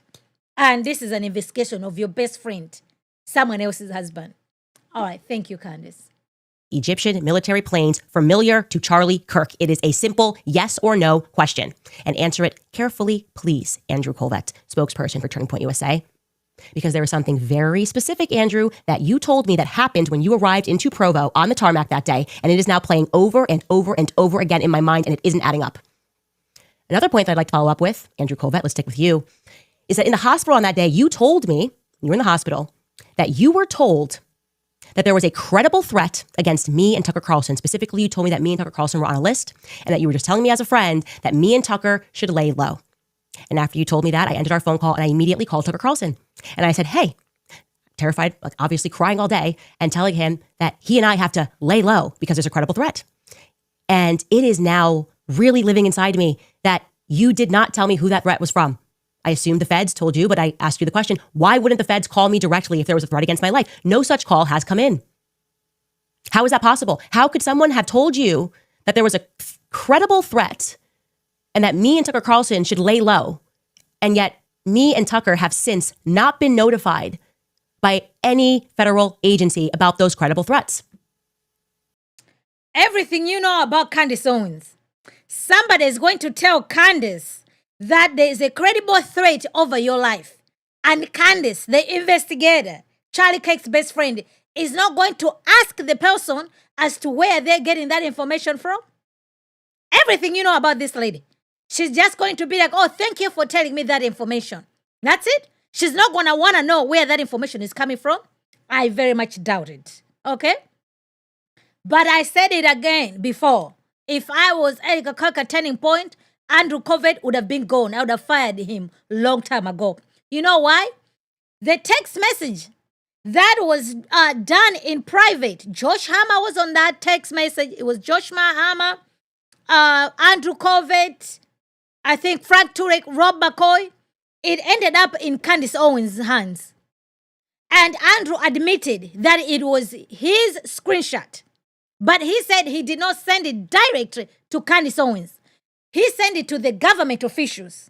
Somehow, it ended up in Candace Owens' hands. My conclusion was like, no, he's the one who sent it to Candace Owens. You know why? Because now Candace Owens is saying, Andrew Covert, the day that he went to Utah, okay, on September 10th, he called Candace to warn her that she's on the list. But Andrew wants to pretend over here like her and Candace, like they don't talk or whatever the case may be. You see where this is going? How come, but they had Tucker Carlson speaking at Turning Point USA. How come Andrew didn't call Tucker to give this information to Tucker Carlson? Let Tucker Carlson be the one telling Candace Owens. But according to Candace Owens, she had this information from Andrew, okay, that her life and Tucker Carlson were on the list. They need to watch out. You see where this is going? So why is Andrew Covert giving this information to Candace Owens? How does Covert know that Tucker and Candace, their life is in danger? If he has this information, has he reported this information to the authorities that these people, XYZ, are threatening the life of American citizens? Has Andrew Covert done that? If not, why not? So Candace is correct over here. And to me, I feel sorry for him. Like if you're going to throw him under the bus because he's putting himself in this situation. How come Andrew Covert name keeps popping up in this situation to do with something with Candace Owens? Is it the one who is leaking this information to Candace Owens? Because Candace Owens, when she speaks about Turning Point, she does speak with confidence, with a challenge. Like, I'm challenging you right now, Turning Point. Let's see you do this XYZ. So I don't know what's happening there. But yes, Andrew Covert, you know what I mean? Just like you responded last time, we'll be waiting for your response on this one because you opened the door. Who do those threats come from? Because I got to tell you, there are a lot of people making videos about me and Tucker Carlson, and none of them are Egyptians, okay? In fact, it's the Israelis. It is Israel that seems deeply upset with me and Tucker Carlson. They are not letting it go. They are making threats on every stage, okay? People that are tied to Israel are making threats against me and Tucker Carlson, demanding that we be canceled. So who specifically told you in the hospital room that there was a credible threat against my life? I'm going to need that information, okay? I want to know that now because the stakes seem pretty high. And I have a lot of questions. This is probably a good time to tell you all that I am starting to piece together another scenario that could have happened. And there was another flight that I am now very interested in. And I believe that somebody somewhere knows something about this flight. So pay attention to this. The tail number is N560TW. N560TW. It departed on the morning of September 10th from Scottsdale, Arizona. And it landed into Provo at 10:06 a.m. It then immediately turned around and departed for Santa Barbara. I'm assuming it maybe picked somebody up. And then it departed Santa Barbara at 11:37 a.m. for Scottsdale, landing at 12:44 p.m. There's a chance that you were working at the airport, that you saw somebody that morning. Maybe you were in Santa Barbara, maybe you were in Scottsdale. Somebody saw something, and I'm asking you to email us more tips at CandaceOwens.com. I am interested in that flight. We're not done yet. There's more. I know something else about the Egyptian flights. This time, another mommy sleuth. I learned that oddly, Duncan Aviation, where that plane was transponding from, the FBO in Provo sourced rental cars for these quote unquote Egyptians when they landed a couple of days before this operation. And I didn't just learn that. I actually have the license plates number for 4 of the vehicles that they rented. Okay. Honestly, you guys, it brings me great pleasure to deliver this information because now, surely, Tulsi's office can get involved because, those darn Egyptians are at it again. Those darn Egyptians.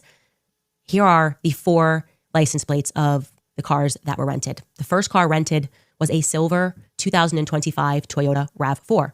The Utah license plate number is T092ZS. The second car was a white 2025 Toyota Camry. Arizona license plate, CWN N872. Don't worry, I'm going to show you guys this in a spreadsheet. The third car was a white 2023 Toyota RAV4. Utah license plate number TN12KM. The fourth was a black 2025 Toyota 4Runner. Utah license plate number Z923DA.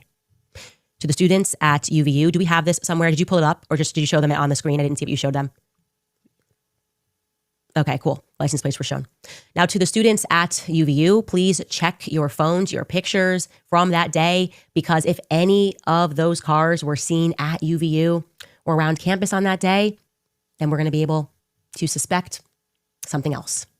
Check if you hotels, maybe gas station, maybe you work somewhere. Look at those lights, look for those plates during that time frame from when those cars were there until they departed. Somebody will be able to connect it out somewhere. And of course, the email address to send it to is moretips@CandaceOwens.com. It's only Monday, folks. I've actually discovered a lot more, but it's only Monday. So let's take a break. All right, you guys. Okay, so that's actually, that's good information there. Okay, she has identified the cars. She has identified the number plate. So to me, at this point, just like, okay, if you have the car, you have the number plate, that's easier to find out who are those cars registered to. You see what I'm saying? Who owns those cars? Who are they registered to? So she should be able to find this information. Because just saying this is the number plate, this is the car, okay, still, what does that even mean? Would it make a difference if she finds out that, oh, this Camry is owned by a senior citizen someplace else? You see what I'm saying? So she should go further and bring that information. This car is owned by this particular person, and this person was in Utah. Oh, this is their connection to Charlie Kirk and everything. But as it is, it's just a car and it's just a number plate. What is the connection between that car and that number plate to Charlie Kirk? It's not complete. So thank you, Candace, for that information, but we need more. Who owns those cars? And what is the connection between the owners of those cars to Charlie Kirk? And if it wasn't the owner who was driving the car on that day, what were they doing in Utah? You see what I mean? So yeah, all those things, she needs to bring all that information. As it is, it's still nothing. In terms of legislation that they're trying to get passed, trying to censor our speech, trying to take over social media campaigns.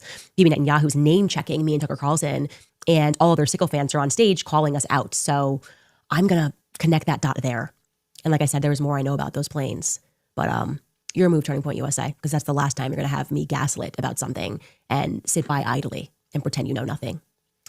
It's interesting, too, because in a typical scenario, when somebody's murdered in broad daylight and they have like, $100 million organization behind them, it's common sense that you should check the people that work at that organization. Like that's like the first people that you should begin to investigate. So we reject your naval intelligence psychological operation where you tell us that that's a weird thing to do. Okay. It's always somebody close to you. And if there's a financial motive, yeah.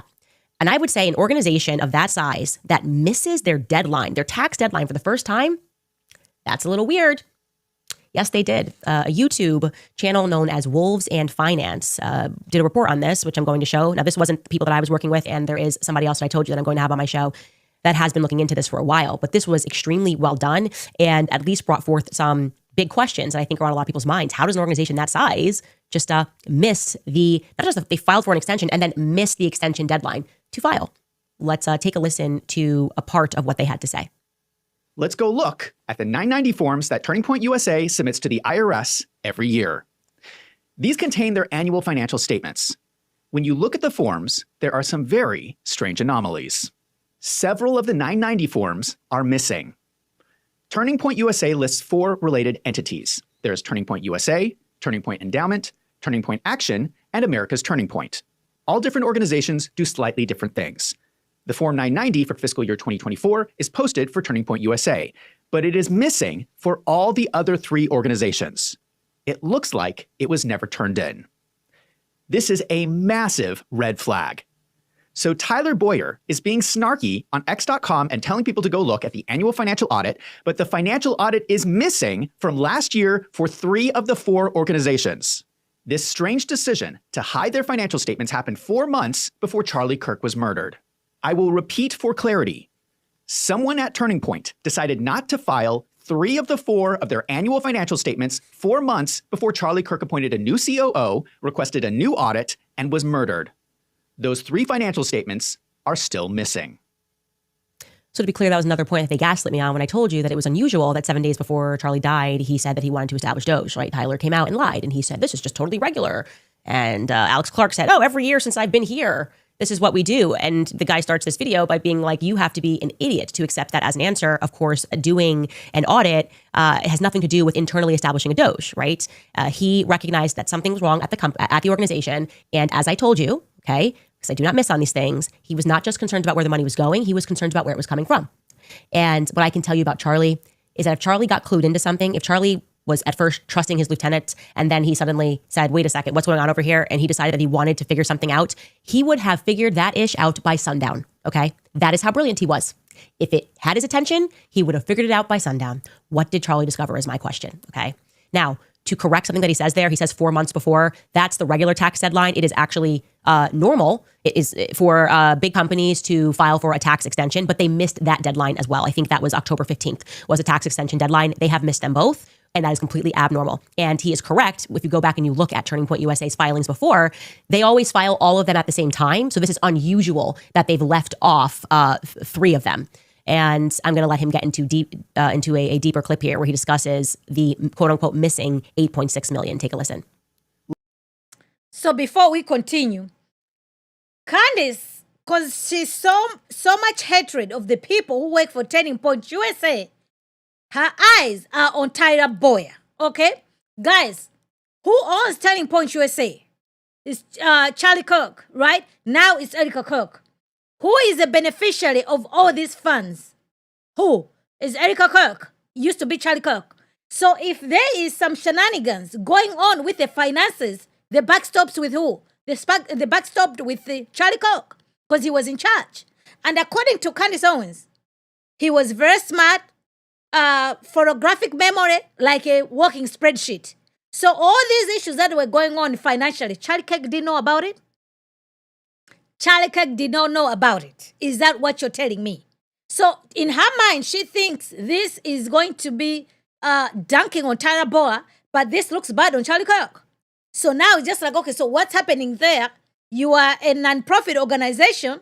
You're getting the money. What exactly are you doing with the money? So this is not a good look on Charlie Kirk, Candace Owens' best friend. So like I said, the plans that she's doing to destroy Turning Point USA are actually working. But let's see some more. Let us look at the one financial statement we do have for fiscal year 2024 for Turning Point USA. Schedule I shows grants and other assistance to organizations, governments, and individuals in the United States. This schedule shows you where Turning Point is sending its money. We see that a lot of money, $8,560,625, is being sent to America's Turning Point. They are sending it to their own shell company. Now, this is not necessarily illegal, except for the fact that the financial statement for the other organization is missing. We cannot see how this $8.6 million is being spent. This is very important because there are strange variances around this money. I have pulled the last 5 years of 990 forms for Turning Point USA. Here is a table with contributions compared with the largest expense, which are the grants from Schedule I. You can immediately see a strange dip between 2022 and 2023. This dip happens because in prior years, they were sending money to Turning Point Endowment. They were transferring millions of dollars. This stopped in 2021, and they started ramping up sending money to America's Turning Point. Let's break this down. First of all, I find it really unethical that they were sending millions of dollars to their own endowment. I know that a lot of nonprofits do this, but I think it is unethical. Do the donors know this is how Turning Point is spending their money? Turning Point USA is taking in donations and then sending the money to their endowment to invest in the stock market. In my opinion, they should be spending donations on operating their nonprofit, not on buying investments. As of fiscal year 2023, they had $61 million of assets in the endowment, which was generating $1.9 million a year of investment income. Personally, I think that... Guys, all those things happened when Charlie Kirk was alive. It's 2021, 2022, 2023, 2024. Charlie Kirk was alive and well and breathing. So for 4 years, these things are happening under his organization. Are you telling me that Charlie Kirk didn't know about it?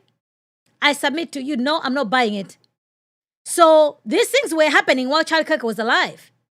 And who is the beneficiary of this endowment? Hello? You see what I'm saying? So you have Tyler Boyer, whatever is the CFO, all that, right? But according to Candace Owens' testimony, Charlie Kirk knew everything. So there's money that's moving from company A going to company B, but all those companies are owned by one person who is Charlie Kirk. So, but they are a non-profit organization. When people are giving the donations, they're giving money to these organizations, right? But they're taking the money, putting the money into the stock market. And the money is going to what? To the endowment. Who is the beneficiary of all these things? So because Candace is so blinded, thinking that she's out here trying to do something to get Tyler Boyer fired, all these other people, all this is a bad look for Turning Point USA. All this is a bad look for Charlie Kirk because these things happened when he was alive and well, guys. Now Erica Kirk has taken over. You see what I'm saying? So what happened to all the money, all this money, all that money that is in the stock market? Are the donors aware that's what they were doing with the money that they were getting from the donors? Hello? So she's out here so blinded, she's just exposed her best friend with some questionable issues, finances, if what Candace Owens is saying is actually true. But according to what the guy is putting out there, he's showing the numbers, the RS, okay? So I say allegedly. But this picture, I'm sorry, it doesn't look good on Charlie Kirk. That's an unethical way to run a nonprofit, but that's just my opinion. But what is important here is what happened to the missing $8.6 million, the amount sent to America's Turning Point in fiscal year 2024. The amount of money sent to America's Turning Point was getting larger and larger, and because the financial statements are missing, we cannot tell how this money was spent. If we look at the prior year, the majority of the money was spent on other salaries and wages. How is this possible when America's Turning Point reports 0 employees? Does anyone else think that sounds a little suspicious? In my opinion, what I think is happening is I think there are fake people on the payroll. I think that paychecks are getting sent to people who do not really exist. And that would explain why we have a company with 0 employees with millions of dollars of salary expense. Yeah, that sounds highly suspicious to me, especially when you add in the fact that Charlie wanted to establish a Doge 7 days before he died, when you also add in the fact that they're all telling strange lies, when you also add in the fact that there was this weird psychological campaign to tell us not to look at Turning Point USA, or we're going to go to hell, essentially. They're like using biblical passage to tell us why it's not moral Do they think we are this soft and persuadable? Like, do we look like the kinds of people that are just going to watch an assassination in broad daylight and just let it go because some influencers insist that we do? No, sorry. It's not 1963. You're not going to get away with it this time. Anyways, he then goes on to describe how they conducted their own audit using a firm called Baker Tilly. I'll let him take it away. What about Tyler Boyer's argument that they have an annual financial audit every year? If what I'm saying is true, why wouldn't their annual audit catch these issues? The annual financial audit for Turning Point USA, Inc. and its affiliates was performed by an accounting firm called Baker Tilly. In the notes, they explain that they audited Turning Point USA, Turning Point Action, Turning Point Endowment, America's Turning Point, and TP USA Merch. That usually means they audited all the shell companies when they provided their opinion that the statements present fairly in all material respects. That means it is a clean audit with no problems. I wonder if Baker Tilly will provide an explanation why they can issue a flawless audit report when 3 990 forms were never filed with the IRS. And just to clarify, Baker Tilly's audit opinion letter is signed after Turning Point missed the filing date with the IRS. So there is no excuse for Baker Tilly not to mention this in their audit opinion. Erica Kirk assumed the role of CEO of Turning Point USA on September 18th, 2025, 8 days after Charlie Kirk was murdered. She has been the CEO for almost 2 months. She needs to answer these questions. If someone has lied on the 990 form, people go to jail for that. I want some explanation of why Turning Point USA sent $8.6 million to their shell company and then did not file financial statements. And Erica, I don't know who does the accounting at Turning Point, but if they have not been telling you about any of this, you need to fire your accountants immediately. I think all valid points. And again, just to modify, it is possible that when they used that outside auditor, that they showed them all of the documentation and then they gave them a clean bill of health. And then for whatever reason, Turning Point decided not to file. It's possible. Okay. Like I said, probably low probability, but it is plausible that they did that. But it is just a fact that they missed the filing extension deadline. So what's going on here? Where did the 8.5 million go? And what's also compelling about this video, which we didn't show, is that he clarifies that Turning Point USA actually decreased their staff, the 501c3 arm, 33%, by 33%. So there was a 33% staff reduction. And yet the cost of salaries somehow went up. And to him, that looks suspicious. And I agree, that looks suspicious, right? And this, of course, is the kind of pressure that needs to be put on them. Yes, I said it was a very bad idea right off the bat for Erica, who's grieving her husband, to then instantly become the chairman and the CEO, because these are valid questions now that people are asking. And a chairman and a CEO is going to have to respond to those questions. You have to answer these questions when people are asking about money, especially given the fact that so many people, I mean, they cleared over $70 million in the first couple of weeks after Charlie was assassinated. Okay, that's a lot of well-meaning people that are giving money to this organization who are now learning how this organization functions by routing the bulk of their money, or to a lot of their money, rather, not the bulk of it, into their endowment fund, right? That is not okay. We deserve answers to the questions that we are asking, and we're going to keep asking them, okay? We are going to keep asking them because I know there are snakes at Turning Point USA, and I'm going to reveal more to you guys tomorrow. First, we'll take a quick break, and we'll be back with some comments and answers to your questions. All right, you guys. Yeah, so the guys, do you see this? The point still remains. The money, if this is, whether they filed the money or they didn't, they're taking money, putting it in the stock market. They're putting the money in their endowment while they're receiving money as a donation, while they're a 501c, whatever the case may be. So that's horrible. So the idea of that those things were happening and Charlie Kirk didn't know about it, I don't buy it. And yes, Erica Kirk is the CEO. According to Erica, she knows everything. Now she's in charge. Unless you tell me all that was happening, Charlie Kirk didn't know about it, and the money is not going someplace where it's benefiting Charlie Kirk and the family, it's benefiting other people. But if it's benefiting them, where do they think the money comes from? Where do they think the money comes from? So yes, like, even if you don't file, they might, you have 3 years, you can sit, not file, but the IRS are still going to come and knocking. Okay? So, Uncle Sam is going to get his money one way or the other. So to me, I'm not worried about that, because even if you don't file whatever, they'll come knocking because they'll get their money. But this picture, to me, reflects poorly on Charlie Kirk. And Candace Owens thinks She's out here exposing the people working for Turning Point USA, and we know there's people who work there. So I don't understand why he says that there's 0 employees, and we know Tyler Boyer, COVID, Mike McCoy, Alex Kirk, they all work for Turning Point, and they're not working for free. They get a paycheck. So I don't know how those issues are working over there. But if this information is actually true, if I'm a donor, sorry, this is not a good look at all. So, but clearly, Lady Candace is not going to stop, okay? The way she's going at this, okay? So this is one thing. Let me share this with you guys. Hopefully, you'll be able to see. Let me see. Oh, wow. It's too tiny. Let me do this. Maybe this will work. Okay, excellent. So this is, they say this KGB ideological demoralization, subversion characters. Okay? So this is subversion process. And this is the thing that I'm saying that's happening, especially even with this MAGA, wherever we are at.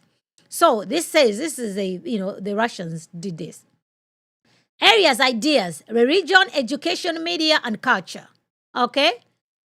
Politics, commercialized, entertainment.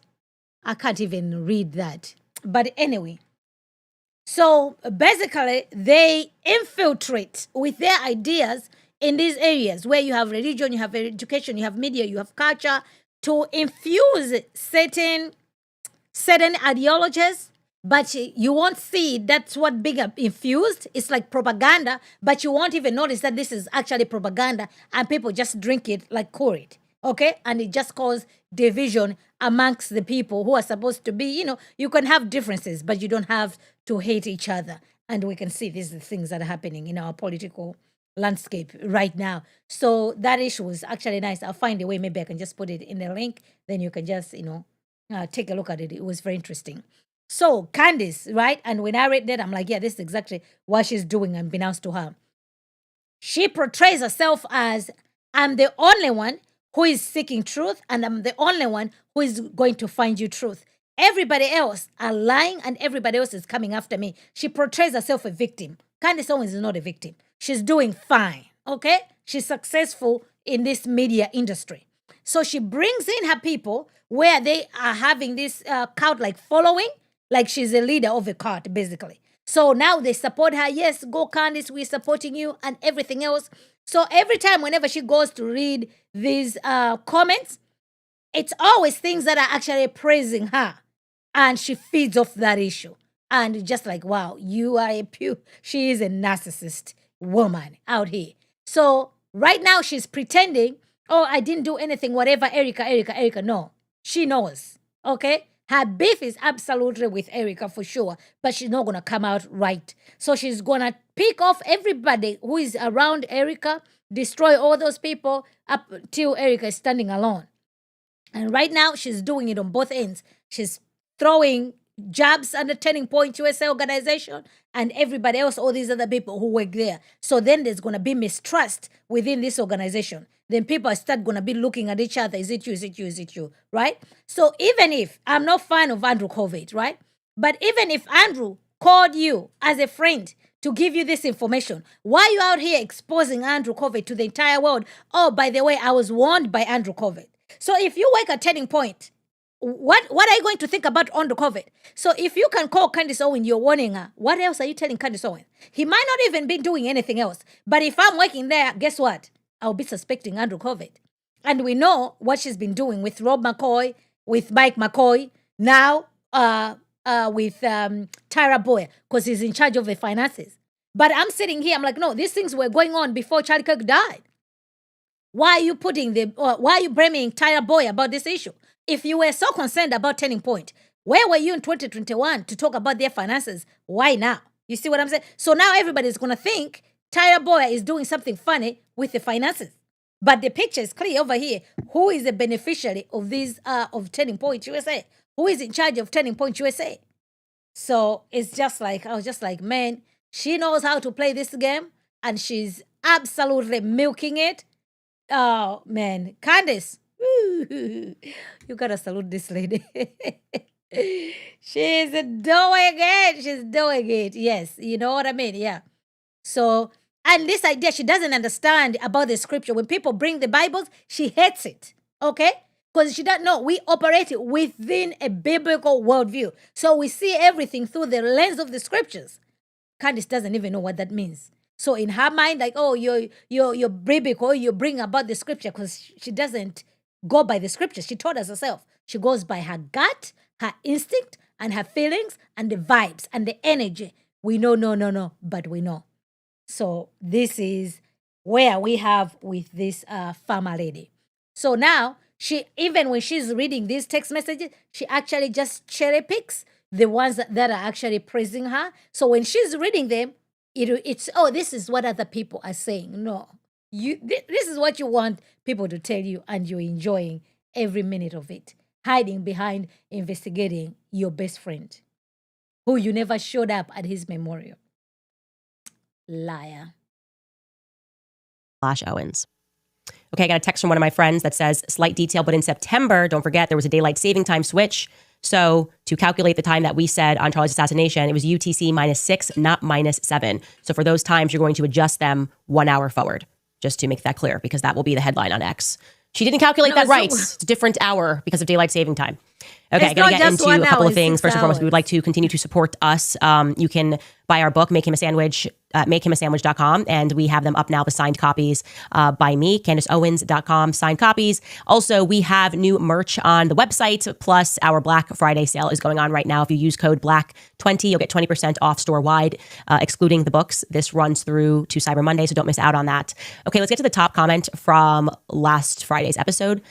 Somebody writes, a witness has come forward to say that Mikey never even went into the hospital at all when he got there in his car. He just picked someone up and he left. So not only did he run away from Charlie when he got shot, but he didn't even go into the hospital to see what was happening to him. And this proves more that Rob McCoy was lying about this so-called blood all over him, because we were thinking maybe it happened at the hospital. So where did this so-called blood come from? That was apparently all over Mikey, because it wasn't when he got shot and it wasn't at the hospital. The channel it's on is Coach Colin's channel, who has been doing some really great content daily on Charlie. Okay, I will say I did not vet that information. Obviously, we, no matter what, pull the top comment from a previous episode. I did see something going around on TikTok, and I can try to reach out to that person, but it's an eyewitness account until we have actual proof. It's basically their word versus his word. So we'd have to see something to be able to verify that. But everyone, by the way. No, because she knows that information isn't true. That's why she's telling you, oh, we have to be able to verify that. Even Candace doesn't even want to go that far. How do we know that information is not true? Because Mike McCoy is the chief of staff. And according to the video we watched earlier, Brian, who is in charge of the security, they said he received a phone call from the vice president and asked them what else did they want. So if this guy was not at the hospital, how was he communicating with the chief of the staff, with the security chief who was at the hospital, who lost his phone, by the way, during the thing, so he didn't have the phone. So we know that's not true. Mike McCoy was there at the hospital. So the idea that he just went there and disappeared, that's not true. Oh my gosh. I want to say to all the YouTubers, even if you're making small mistakes, the way that this works is they want to make you feel insecure. They want to make you feel dumb, stupid, and ugly for thinking. And you have to find within yourself the confidence to keep going, right? Because you are watching how they tried to, it was so sinister, the way they have been attacking me from the second that Charlie got shot, and trying to make us think that we're crazy for recognizing that everything is wrong about this day.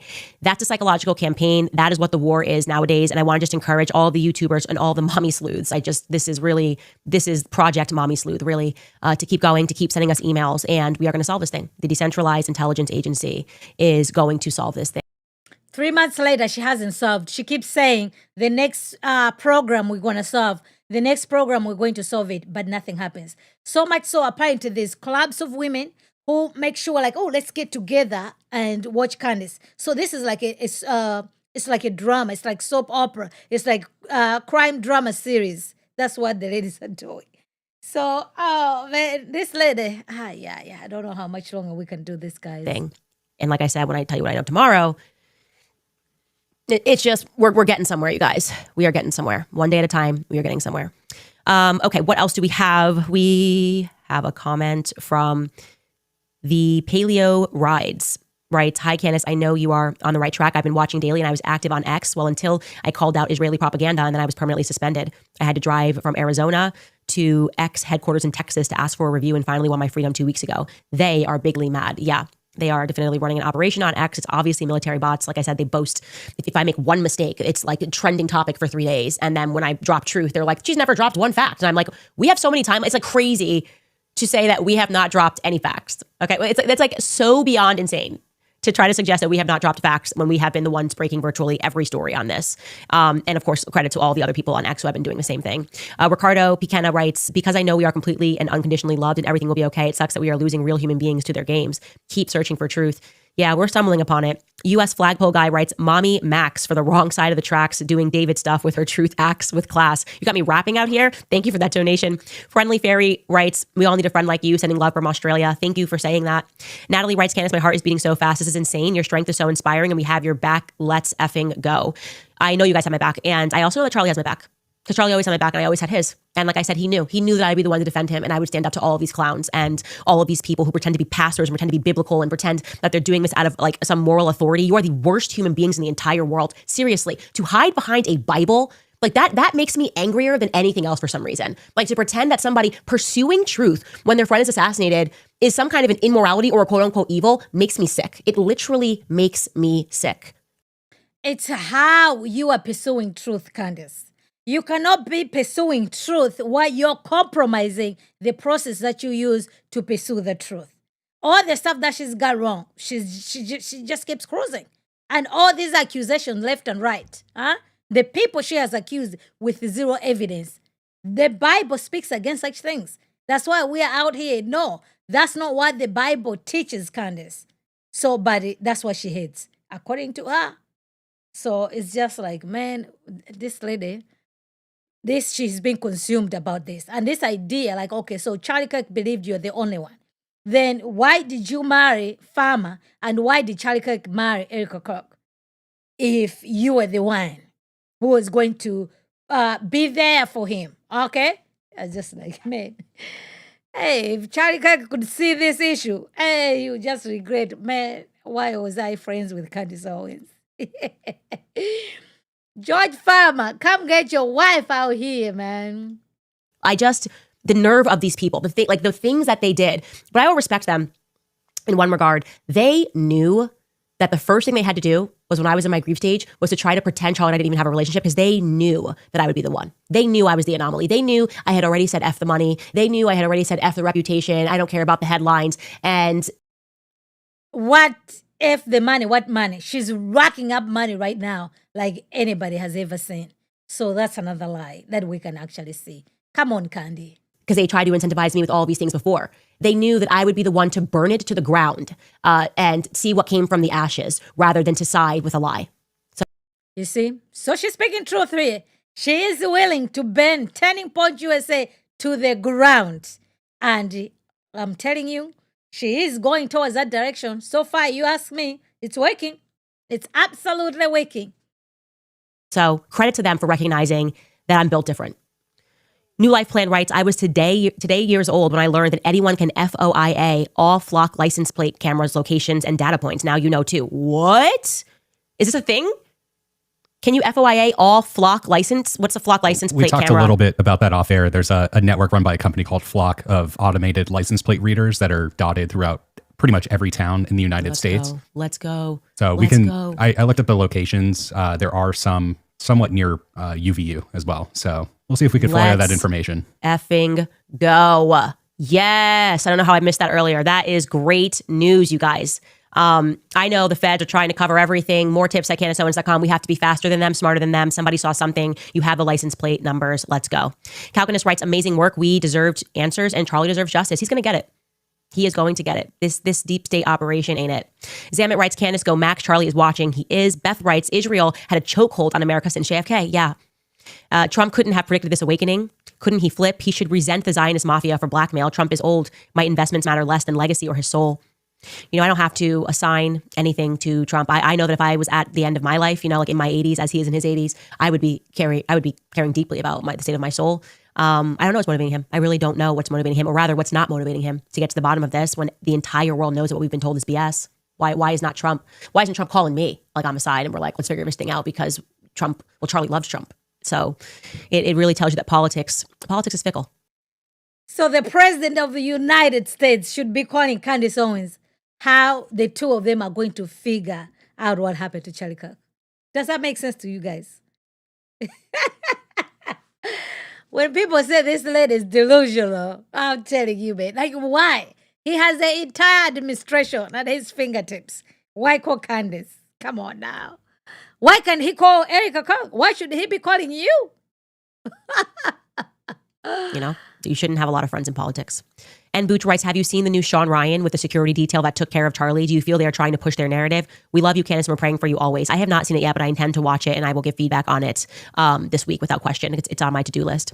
Emma White writes, Candace, I run ops for a nonprofit. Baker Tilly also is the company that files their 990s per the first page. Their audits are not considered valid. A separate company has to do an independent audit.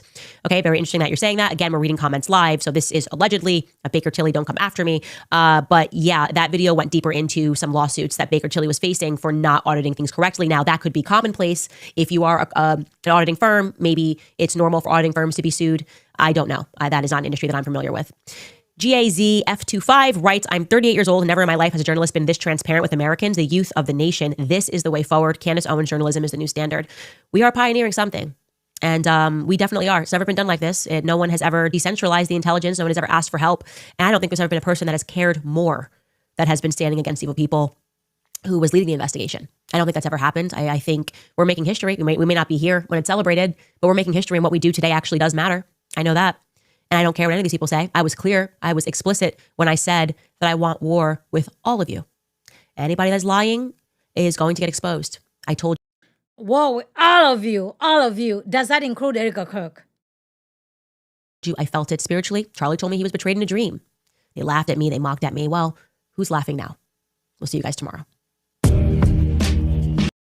There you have it. She wants war with all of you. So, yes. So it's very unfortunate that things have gone to this level, okay? Like, my thing is, there are actually things that are legitimate that you can actually question on those things. If that's what she was doing, I personally wouldn't have a problem with it, okay? So, like that video we watched, the security situation, I'm like, what? You guys knew there was a compromised position, and you didn't even bother to double check to make sure that was covered? That's a legitimate question to ask. Where are those questions from Candace? I don't see. And the things that she said there was no autopsy. Did she walk back? There was an autopsy. Nothing. It said like, oh, Mike McCoy wasn't that. He was at the hospital. He did call Erica Kirk. She debunked all those things. Erica Kirk said, yes, Mike called me. So there's so many things that have happened. I mean, like the plane itself, okay? So all these other things. So yes, there's things that she's actually said that were actually true. But all the other things that she has actually said, the people who she has accused over here, when you mix it all together, it brings like, no, you're just in a rabbit hole. Because remember, Jesus is the embodiment of truth. So if you want to arrive to truth, the means of how you arrive to truth cannot be in contradiction with the scripture. You cannot compromise just to get something, okay? It has to be God honoring from start to finish. That's why, like, when you go to court, like, okay, how did you get? You have to have the warrant. You cannot just barge in. If you just barge in, it doesn't matter what you correct. The judge, anybody else is not going to recognize that evidence because you did not obtain it legally. You see what I'm saying? That's why you have a court order to get those things, right? A warrant to get those things. They read for your rights. You're being arrested, XYZ. You have a right to remain silent. All these other things, they have to be done in a way. So when you go to court, some of those things are not going to be thrown out. So right now, we just have to wait.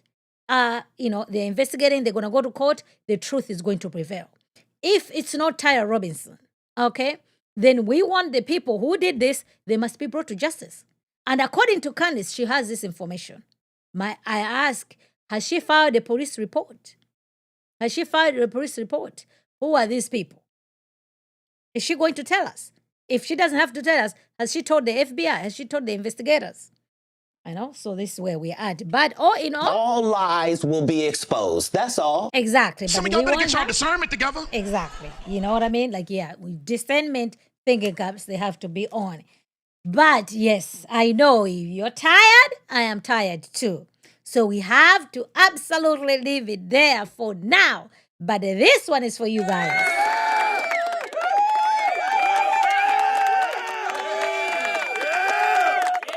Yes, so thank you so much for being here at Megan J4366. You're simply the best. That one is for you. That one is for you. Yes. The one who put them there. Yeah, but like the same thing that she's doing can be played back on Candace, right? So I'm like, okay, so Candace, how come you were not there at UVU? Why did you leave Turning Point USA? So which means, you know what I mean? So it's just like, man, what are we going to do? This is where she's at. But all in all, thank you guys so much. I do appreciate your viewership. Don't forget to subscribe to this channel if you haven't. If you are, double check to make sure you're a subscriber. Follow me on Instagram, Twitter, and Facebook. Let us continue this conversation in the comment section. Until next time, remember to be in the know. Thank you.